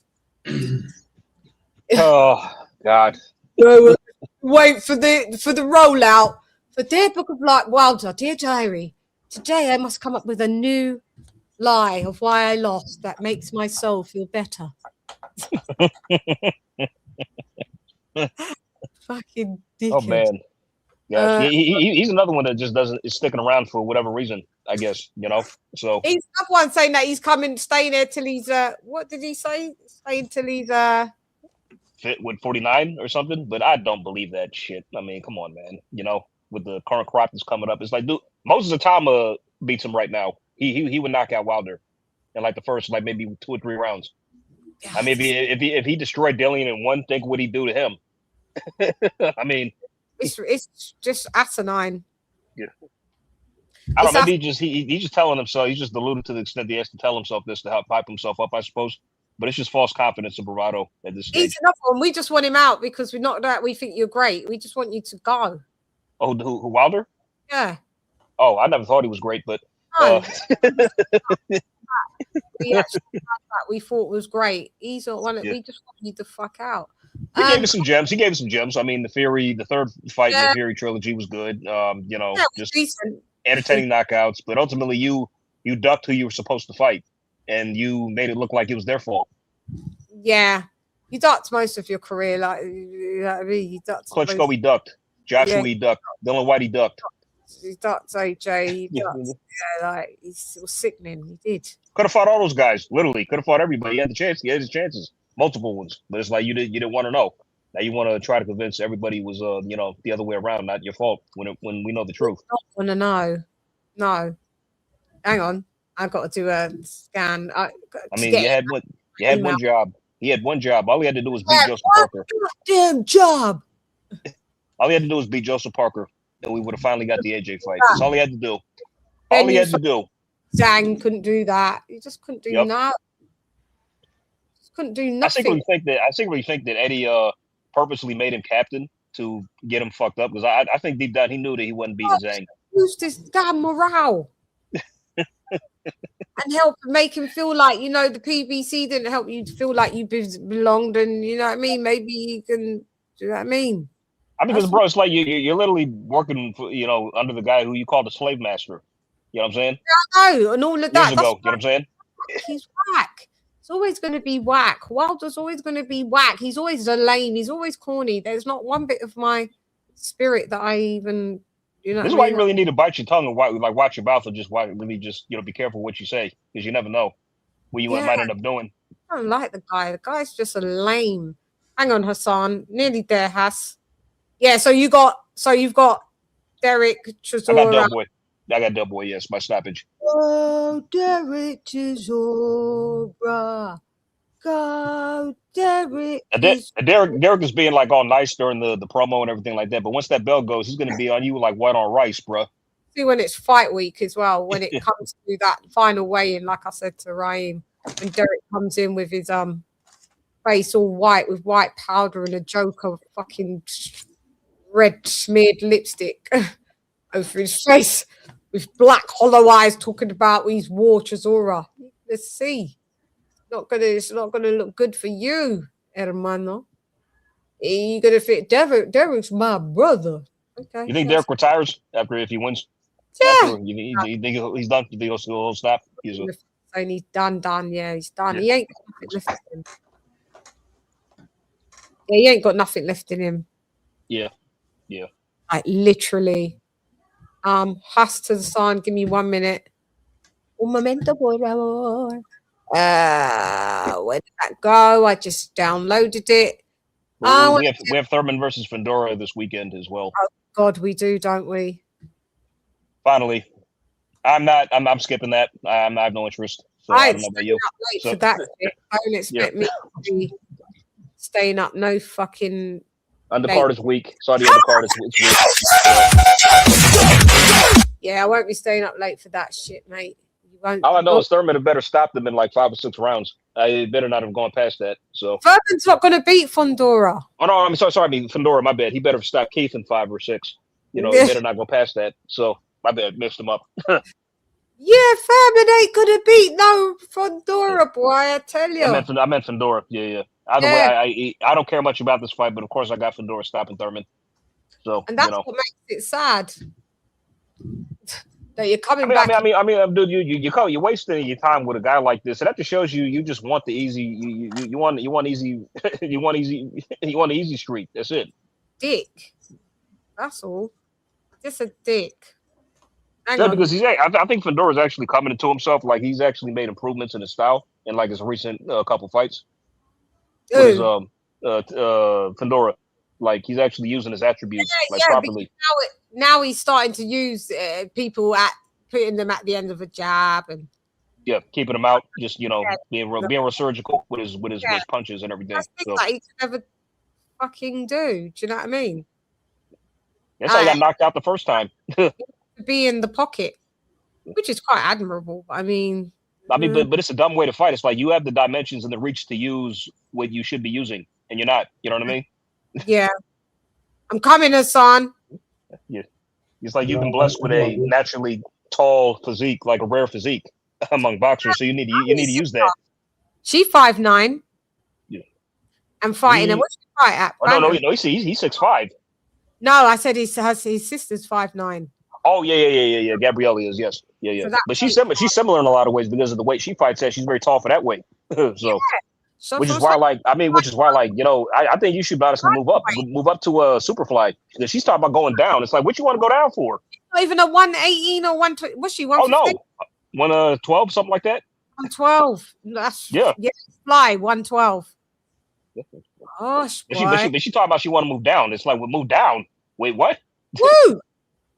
Yeah, they're anomalies. Them cats, man. That how they're built is. After that, man, go up. What the hell? Since I'm moving down. What the heck? Yeah, but they want to be the big fish in the small pond. No, they do, and that's something that I don't like. It's like no. You want to be You want to test. I mean, honestly, quite frankly, if you moved up to Superfly, you still be too big for that division too. to be fair, she needs to be going to Bantam. I think she can honestly she can cap off a featherweight. To be honest, I think she or maybe super feather. At least start being yeah. Start going to 118 now. Yeah, I mean skip 115 and go to winning team. See how you do there. Yeah. And then just go 122, 126, 126, 130, and all that. So she's taller, almost 5'10". Yeah, she could definitely cap out at the 130 or just even higher. So 100%. Hang on, I need to get the video out. Let me see. Where's the video? It's on. Don't worry, I'm there. Yeah, so I mean, this weight bullying. I don't know. Does she make that weight correctly? I think so. She's made weight now every time, so I don't think she struggles. So. Hang Hang on, I'm supposed to turn this upside down. I'm just going to do it this way. There's other ways that I was just trying to do it, and it's pissing me off. But I wanted to. I'm just going to do it this way. Hold up. Hey, for my people from the side, go on. Maybe I'll just play it like this. Sorry, Hassan. I just wanted to give you a clippable intro that I already did, and it's giving me a little bit of problems to sort for some reason, and I was just trying to figure out a way to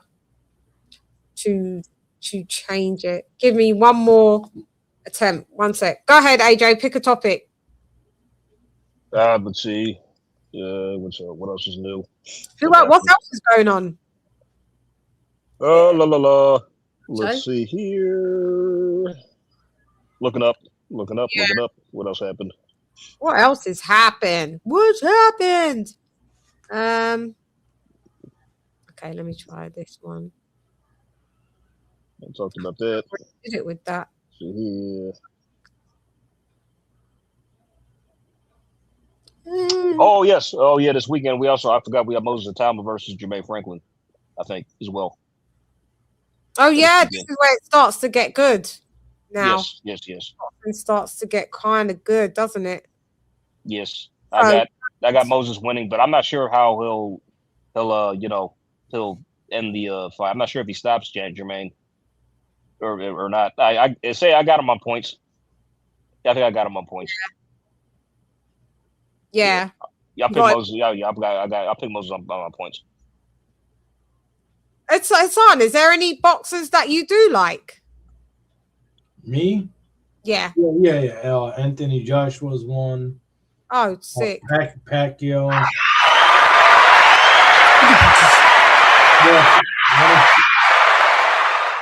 Then you got, of course, Mayweather, Mike Tyson. Yeah. So you like some of the icons. At least you know who an icon is. You know, you like some of the icons. I can respect it.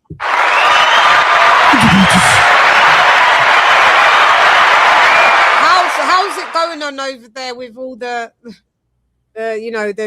what's going on with Iran?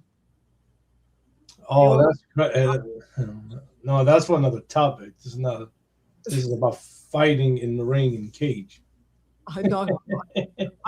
I'm talking about you two both being in America though. Like, what's it going down? Is anything changed? Is food gone up, or seeing anything different? Nope. Nothing different. Nothing in particular, no. But that's pretty much all I know. No changes in currency or prices increasing anymore. We're not with the war here, and just shit would all stop. With it, man. Hang on, Hassan, I'm nearly there. Hassan's like, yeah, man, we got to stick to the topic of boxing. It's a whole new topic, isn't it? That's another show, isn't it? Like where we'd have to deep dive into it and just like, yeah, it's true. I feel you. Shoot, but Chann, I actually do got to run now. Got to run. My mom asked me to run a quick errand, so I got to. It involves leaving the house. So I'm just gonna do the thing with Has to the San. But salute to y'all. I'll catch y'all later. Chann, Hassan. I'll rewatch the end segment. Don't worry. So yeah, don't worry. What Has to the San's got. I'll put it in afterwards because I don't want to hold it up anymore. I've got to do my thingy. I've got like what I have on my YouTube. How I have you, AJ. Bye. By the way, love you. Thank you very much. You too. I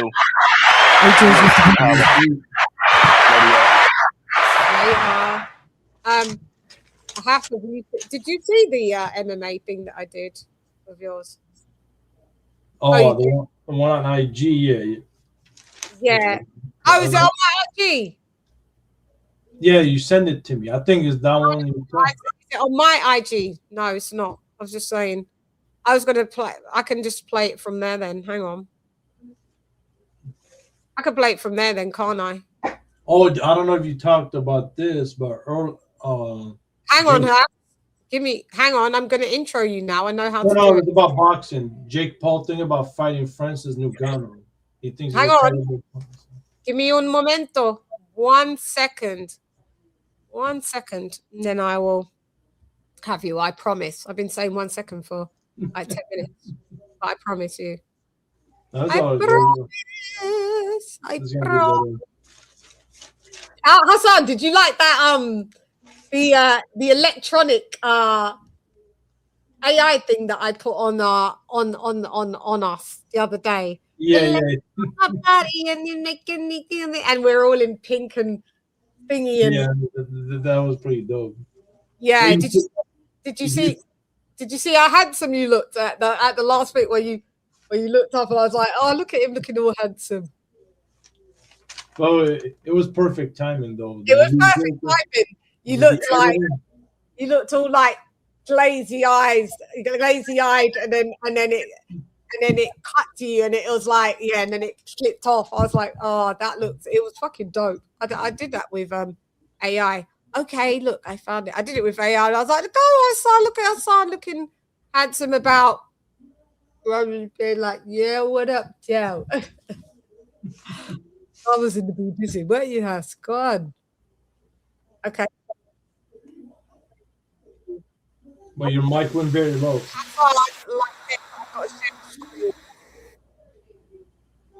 Okay, this is how I'm going to do it now. To do it like this, but on the thing. So, and then we're going to introduce Has to the Sun. Hang on. So, no, not teleprompter. No, not at all. But this has changed so much stuff. Share screen. We are coming up to the MMA news, guys. We are. You guys are not really watching it. It's got low views, but I mean, as long as Hassan got to use it, we're going to start building this up, and then you ain't got no choice. All right. So, without further Well, you have the MMA news. 1 second. Let's go. Come on. With the MMA news.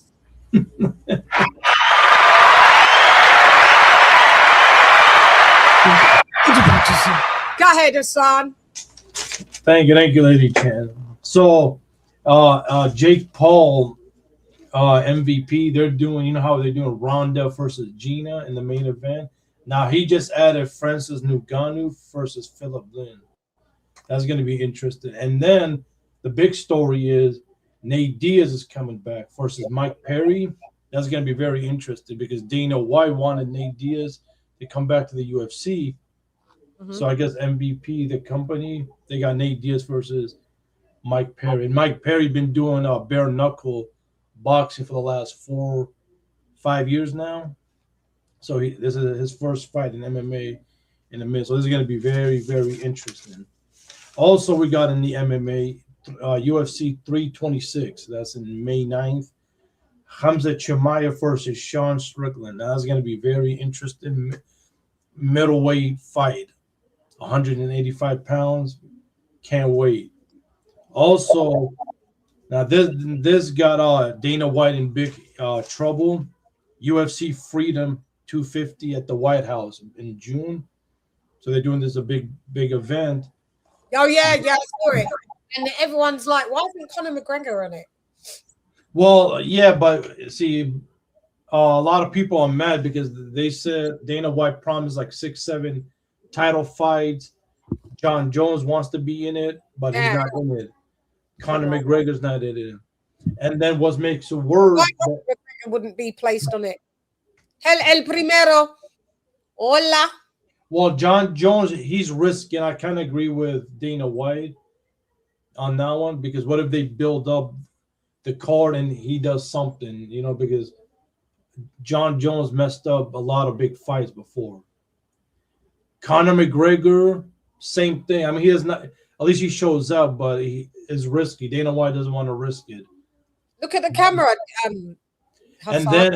And then we got the heavyweight championship. I don't know why they're doing an interim heavyweight champ because Alex Pereira vacated the middle light heavyweight title to move up heavyweight. But Tom Espinal, he went to Eddie Hearns. He signed with Eddie Hearns. Dana White's mad. I don't know why just strip him of the title. So, and he's fighting Game. So that's going to be an interesting fight on UFC Freedom White House. Other than that, really, that's all for the like important fights, like very interesting fight. And of course, we got all Justin Gaethje versus Temple Rora. That's going to be for the lightweight title. That's the 155 title. The interim champion versus the real champion for the undisputed title. So yeah, so between now and June, there's like 3-4 big events, So so Dana White is picking up the card. Give us the predictions of what your personal predictions. Well, for me, I definitely want Khamzat Chimaev to win. By they want him to win, but does he win? Do you go by style for style matchups, or are you just going for who you solely? Well, I mean, Sean Strickland, he's very good at punching. He can box really good. So if they keep on their feet, then Sean has a better chance. Khamzat has a better chance on the ground, but he can also box. So for me, the way I'm looking at it, I'm going with Khamzat Chimaev. Like Sean Strickland, his best bet is a knockout. But Khamzat Chimaev can go both ways. So and he's also undefeated as well. So this is going to be a very interesting fight. Now for who's got to go? Somebody got to go. And then for the Ronda Gina fight, I really want Gina to beat Ronda. Yeah. Who do you think is going to win? Because there's everyone saying that Ronda Rousey might be a little bit like we saw the face off the other day. Rousey might be looking a little bit old, a bit long in the tooth. Yeah, but don't forget, Gina hasn't fought since 2009 when. Oh shit! Rousey, look, Rousey has just not. She's had a fight. Yeah. Like back in 20, I think her last fight, 2011, 2014. Oh, that far back. So who was the one that fought the other day from the woman MMA? What you mean the recent fight? Yeah. Damn. No, I didn't see that. But there was But Ronda hasn't fought in a while because she went to WWE. Because she fought. And Gina went to she went to Hollywood and started making movies. Yeah, I know, because AJ was talking about the movie that she's in, and he was saying that I should take a look at it because it's quite a good movie. But go ahead. So, and for the Nate Diaz and Mike Perry, that's going to be an interesting fight because they both they can fight, they can bleed out. I can definitely see that somebody getting knocked out or a draw. That's really hard, for Nate Diaz and Mike Perry. So MVP company, they're actually doing good, and then picking up big names and for their big event in May 16 on Netflix. So that's like the MMA news going on, And then Dana White, he's in the hot seat too.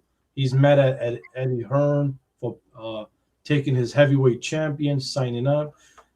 Dana White should strip him of the title. Mugs if we didn't take this fight. Rastafari. But hey, I heard the news Eddie Hearn might do Tom versus John Jones heavyweight.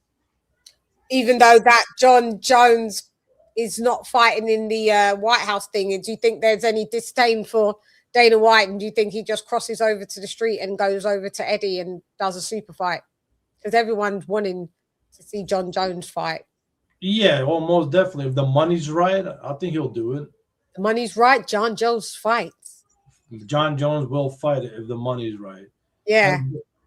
So, but other than what should have happened, John Jones should have fought Alex Pereira. Now that could have been a big fight for the UFC because Pereira went from middleweight to light heavyweight. Now he moved up to heavyweight. That's what he did in kickboxing in his kickboxing days. But so this will be it. So is Aspinall a good asset to have? Because I know that he's come off surgery of having his eyes gouged out. I think that should be illegal in MMA, by the way, eye gouging. That's a snob. No, but what happened in that fight in October, he fought Gain. That was an accidental. It's not like he did it on purpose. Oh, okay. Some people say he took it too far. Like, you know, they should have continued the fight. But they ended the fight back in October. So Alex Pereira, that's who he's fighting. The guy who poked Tom back in October. He's a French. His name's Game and they're fighting for the interim heavyweight championship. It's like, damn, that should have been Alex Pereira versus John Jones. That would have been big for the UFC. That was sold out. And you know, so but here we are. So we just gotta make the best out of it, out of these fights. Right. That was a great breakdown.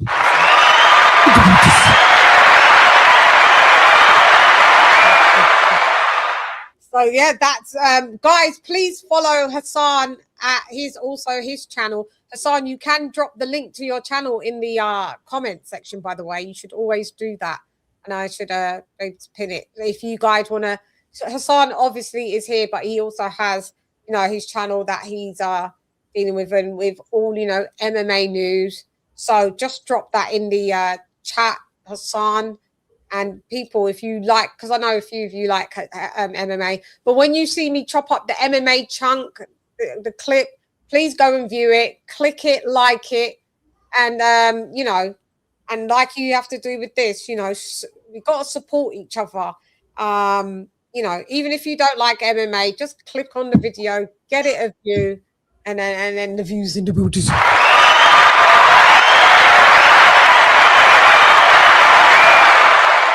what I mean? No, and I really appreciate you, Lady Chann. Oh, equally, I appreciate you, Hassan. Come on, it's joint appreciation. It's excellency here. Well done.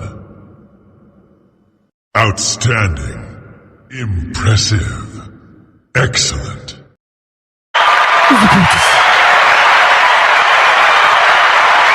Yeah. Did you drop it in there, Huss? Yeah, I did. And I'm almost at 1,000 too. So. Oh, shouts out! Let's get Hassan to 1,000 subs, please, guys, so he can monetize. I forgot to do that. I'll get Lisa to add that on to sis. Can you add Hassan's link to his channel on the other links that we have? So we have the Discord. Please go and join my Discord. It's a community where we're building, where, you know, we talk about everything. There's all different rooms. If you're new to Discord, go ahead, check it out. It's free to join. There's the link right now on the screen, and Lisa has it in the chat. That's that. Sorry, this one is to join my memberships. This is the Discord link. If you would like to join the Discord, it'd be massively appreciated. This is, you know, the monthly join, Lady Chann. We're back in the seat now. You know what I mean? There's lots of different things happening. Lots of different things that I'm trying to do. But I will speak when it needs to be spoken. I like to get things sorted before I speak on it. That's rule 101 in business for sure. That is my Cash App. You don't need to donate, but any donations is massively appreciated. Let me know if you have donated. I will read it out. Thank you very much. Obviously, you can super chat as well, or you can just like this stream for free. It's like and share it. It's all good. There you go. That's me. Subscribe. A lot of you guys watch my content and not subscribed, so I'd like to see the ones that watch that are not become the ones that watch that are subscribed. Come on, let me be in the booties.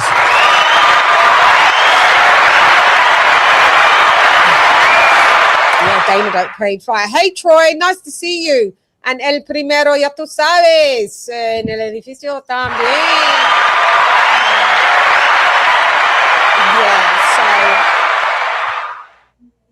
Yeah, so those are the things that we've got here. I'm trying to find Hassan's. There you are. Okay, I'll pin it for now to the end of the Shiggity show. I just have to let people know that we are the weekly wrap up Shiggity what? Hassan, what Shiggity what? I'll say show. That's right.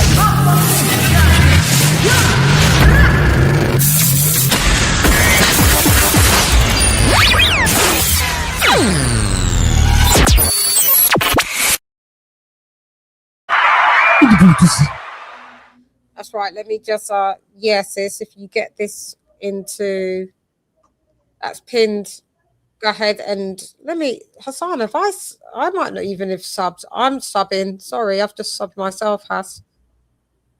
Is this you, Hassan? Yeah. Let's talk. Hassan to here. Yeah, I've got you. I've just subbed. So sorry, I thought I'd already been subbed, Hassan. My bad. I've subbed. Go over to Hassan and get him 1,000 subs, man. Let's go. Yeah, since you sub, I reached 1,000 now. Because I only got 999. You sub and you just made it 1,000. Oh, did I make it 1,000? Yeah. Hell yeah!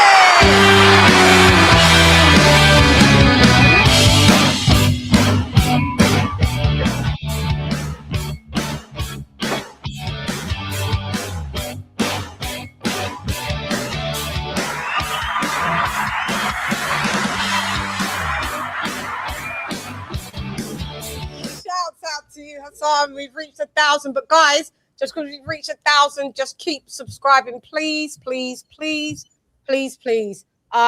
will be having more MMA news. I will be back on Wednesday, by the way. I'm going live on Wednesday for a shorter show, which will be between 45 minutes and 60 minutes. It's basically the midweek heat is in the building.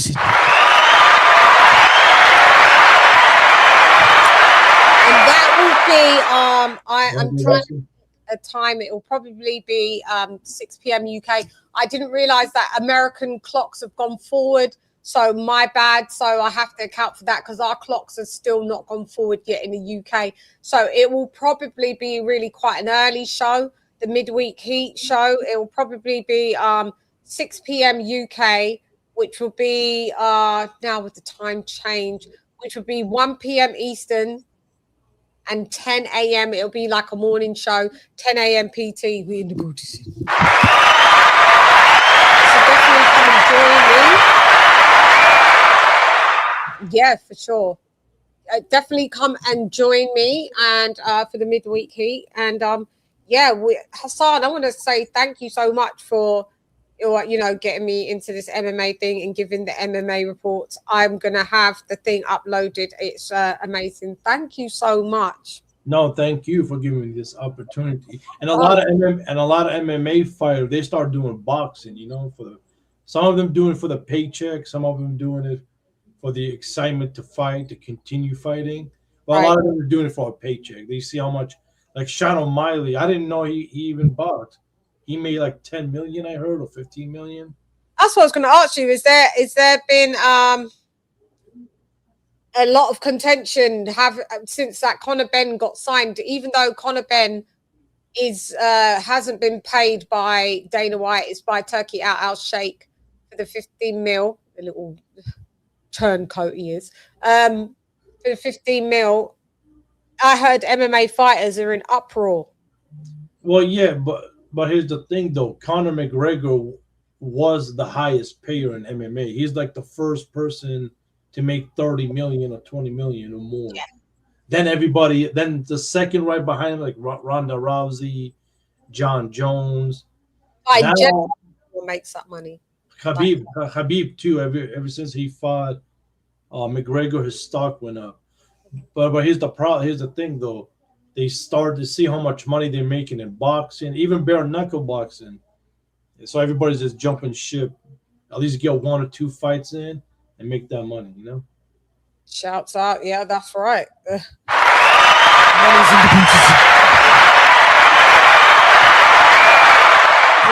We're going to keep close eye on it anyway. I would like to thank Hassan. I will relieve you of your duties. Just drop down to the bottom and then I'll, in a bit. Okay? I'm going to wrap up the show for everybody. Thank you, Hassan. Bye. Thank you.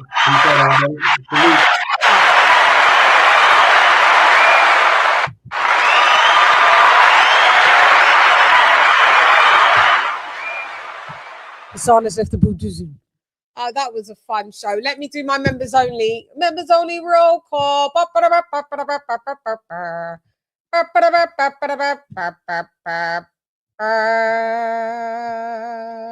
Hold up. Hey, for my people from the side, go off. We don't play. Okay, so let's go. Hey, hey, hey, hey. Smoke weed every day. I don't. I'm a good girl. And he does not partake in those such things. And that's the truth. People always think I do just because I'm like, off Jamaican. Like, you must smoke. I'm like, I must not. So shouts out to, hang on, let's move this. We have Zara K, my girl, in the Buddhism. That guy in the Buddhism. Not Doonan in the Buddhism. King Boxing, thank you for coming on the panel in the Buddhism. Emblem in the Buddhism. Donald Banks, DB in the Buddhism. AJ all day, thank you for being on the panel in the Buddhism. The queen that never fails is my sister, Lisa to the Bales in the Buddhism. Thanks for all the work that you do, sis. Love you. Dr. P, Wales' finest in the Buddhism. Virtuoso Viso, mi hermano también en el edificio, ya tú sabes. Thank you for being on the panel. We have Nesta Bedford. What up, Nesta? Straight out of the New York area. What up, blood? What up, gangster? Please subscribe to Retro Boxing and Documentaries. And we have Blood Boxing in the Buddhism. We have R to the left in the Buddhism. We have D-Style Boxing, mi hermano también in the Buddhism. Upload type el primero en el edificio, ya tú sabes. That's right. Primero. Guys, you know what I pride myself on? I tell the truth, the whole truth, not but truth to help me. Colonel Jessup, did you order the code red? You don't have to answer that question. I'll answer the question. You want answers? I think I'm entitled. You want answers? I want the truth! You can't handle the truth! That's right. To get the truth, you need to obtain knowledge. And knowledge is what? Knowledge is key. That's right. So it for Guan, and I'll say it for Guan. Yeah. So if it Guan, not bad to see nothing because nothing not a Guan. Lock off your eyes, cough me, make you cough. Them the like we the like them. Them not like me, some me not like them. Man, I figure set this straight and clarify. Put fire upon a pagan, aim for the cranium. Turn off the news, there's a bag of lies. Worst raised man, wanna inform up, fun Babylon and every one of them dirty guys. And if they wanna go around the order, I guarantee somebody's dropping flight. You know, we're here to deal with stats, facts, and data. I have opinions just like anyone else. You got opinions. But unlike what you're doing is I bring facts, data, statistics, things you can go look up yourself. R.I.P. the Godfather. Entonces, recuerda, mi gente del mundo, estoy lista para ti, lista para ti siempre, para todos, ¿sí? Mi gente de boxeo también. Sorry, I nearly forgot about that. So, muchas gracias a ti for rocking with me. Bars. Let's go, Caleb. Listos pe los chingazos. Listos pe los chingazos. Dos pelos chingazos in the booty scene.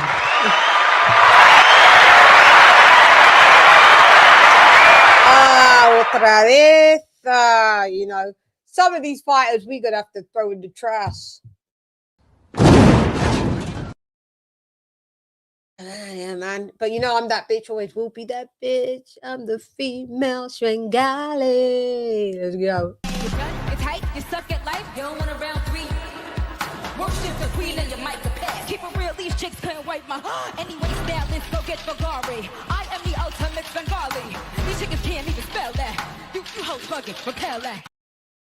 And I just want to shout out to my guy, you know, one of my favorite fighters. Just shouts out AJ all day and twice on a Sunday in a Z. Let's go, baby! Let's go!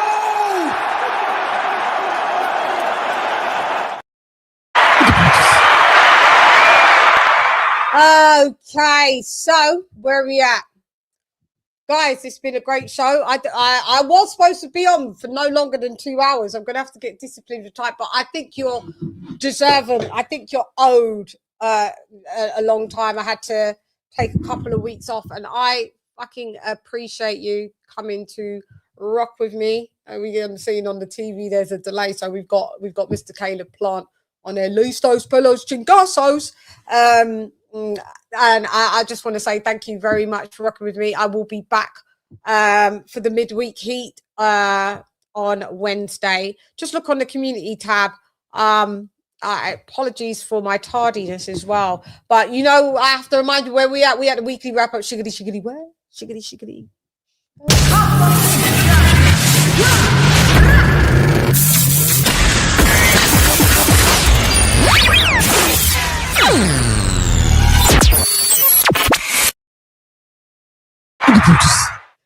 So anyway, guys, you know, I'm signing out from London, England. All I would love to say is, mate, we just need peace in this world. All we want is peace for every child to grow up to be an adult, for every child to grow up to be an adult, to an old age pensioner, to a senior citizen. We don't want to see children dying before their parents. We don't want to see parents dying and leaving their children. Come on, guys. Peace, man. That's the peace that has to be in the booty. And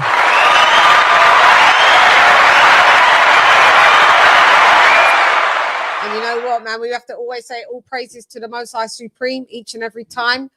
I bestow blessings onto all of you guys that have watched this. I thank you for the donations.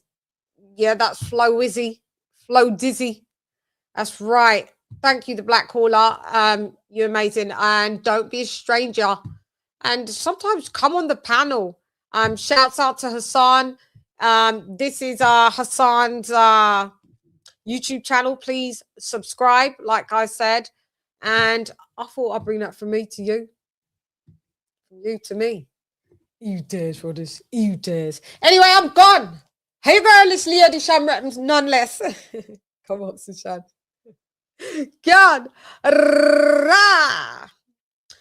Or is it this way? Is it that one? Do I do the right hand? It is, isn't it? Mixed up. Anyway, guys, this has been a great live stream. I'll see you on Wednesday for the midweek heat. And Lady Chann has left the booties in. Can! Fight!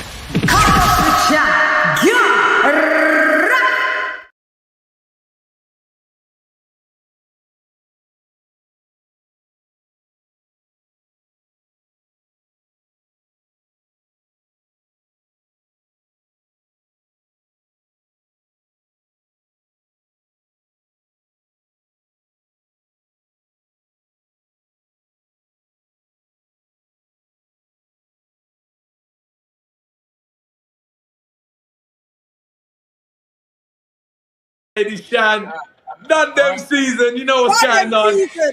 We're live and direct.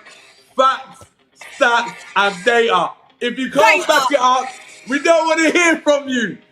If you're not talking about facts, stats, and data, we don't want to hear about it. Leave your opinion at the door. Let's go. Landlord in the building. Thank you, Josh. Bye, babe. Thank you very much. See you later, babe.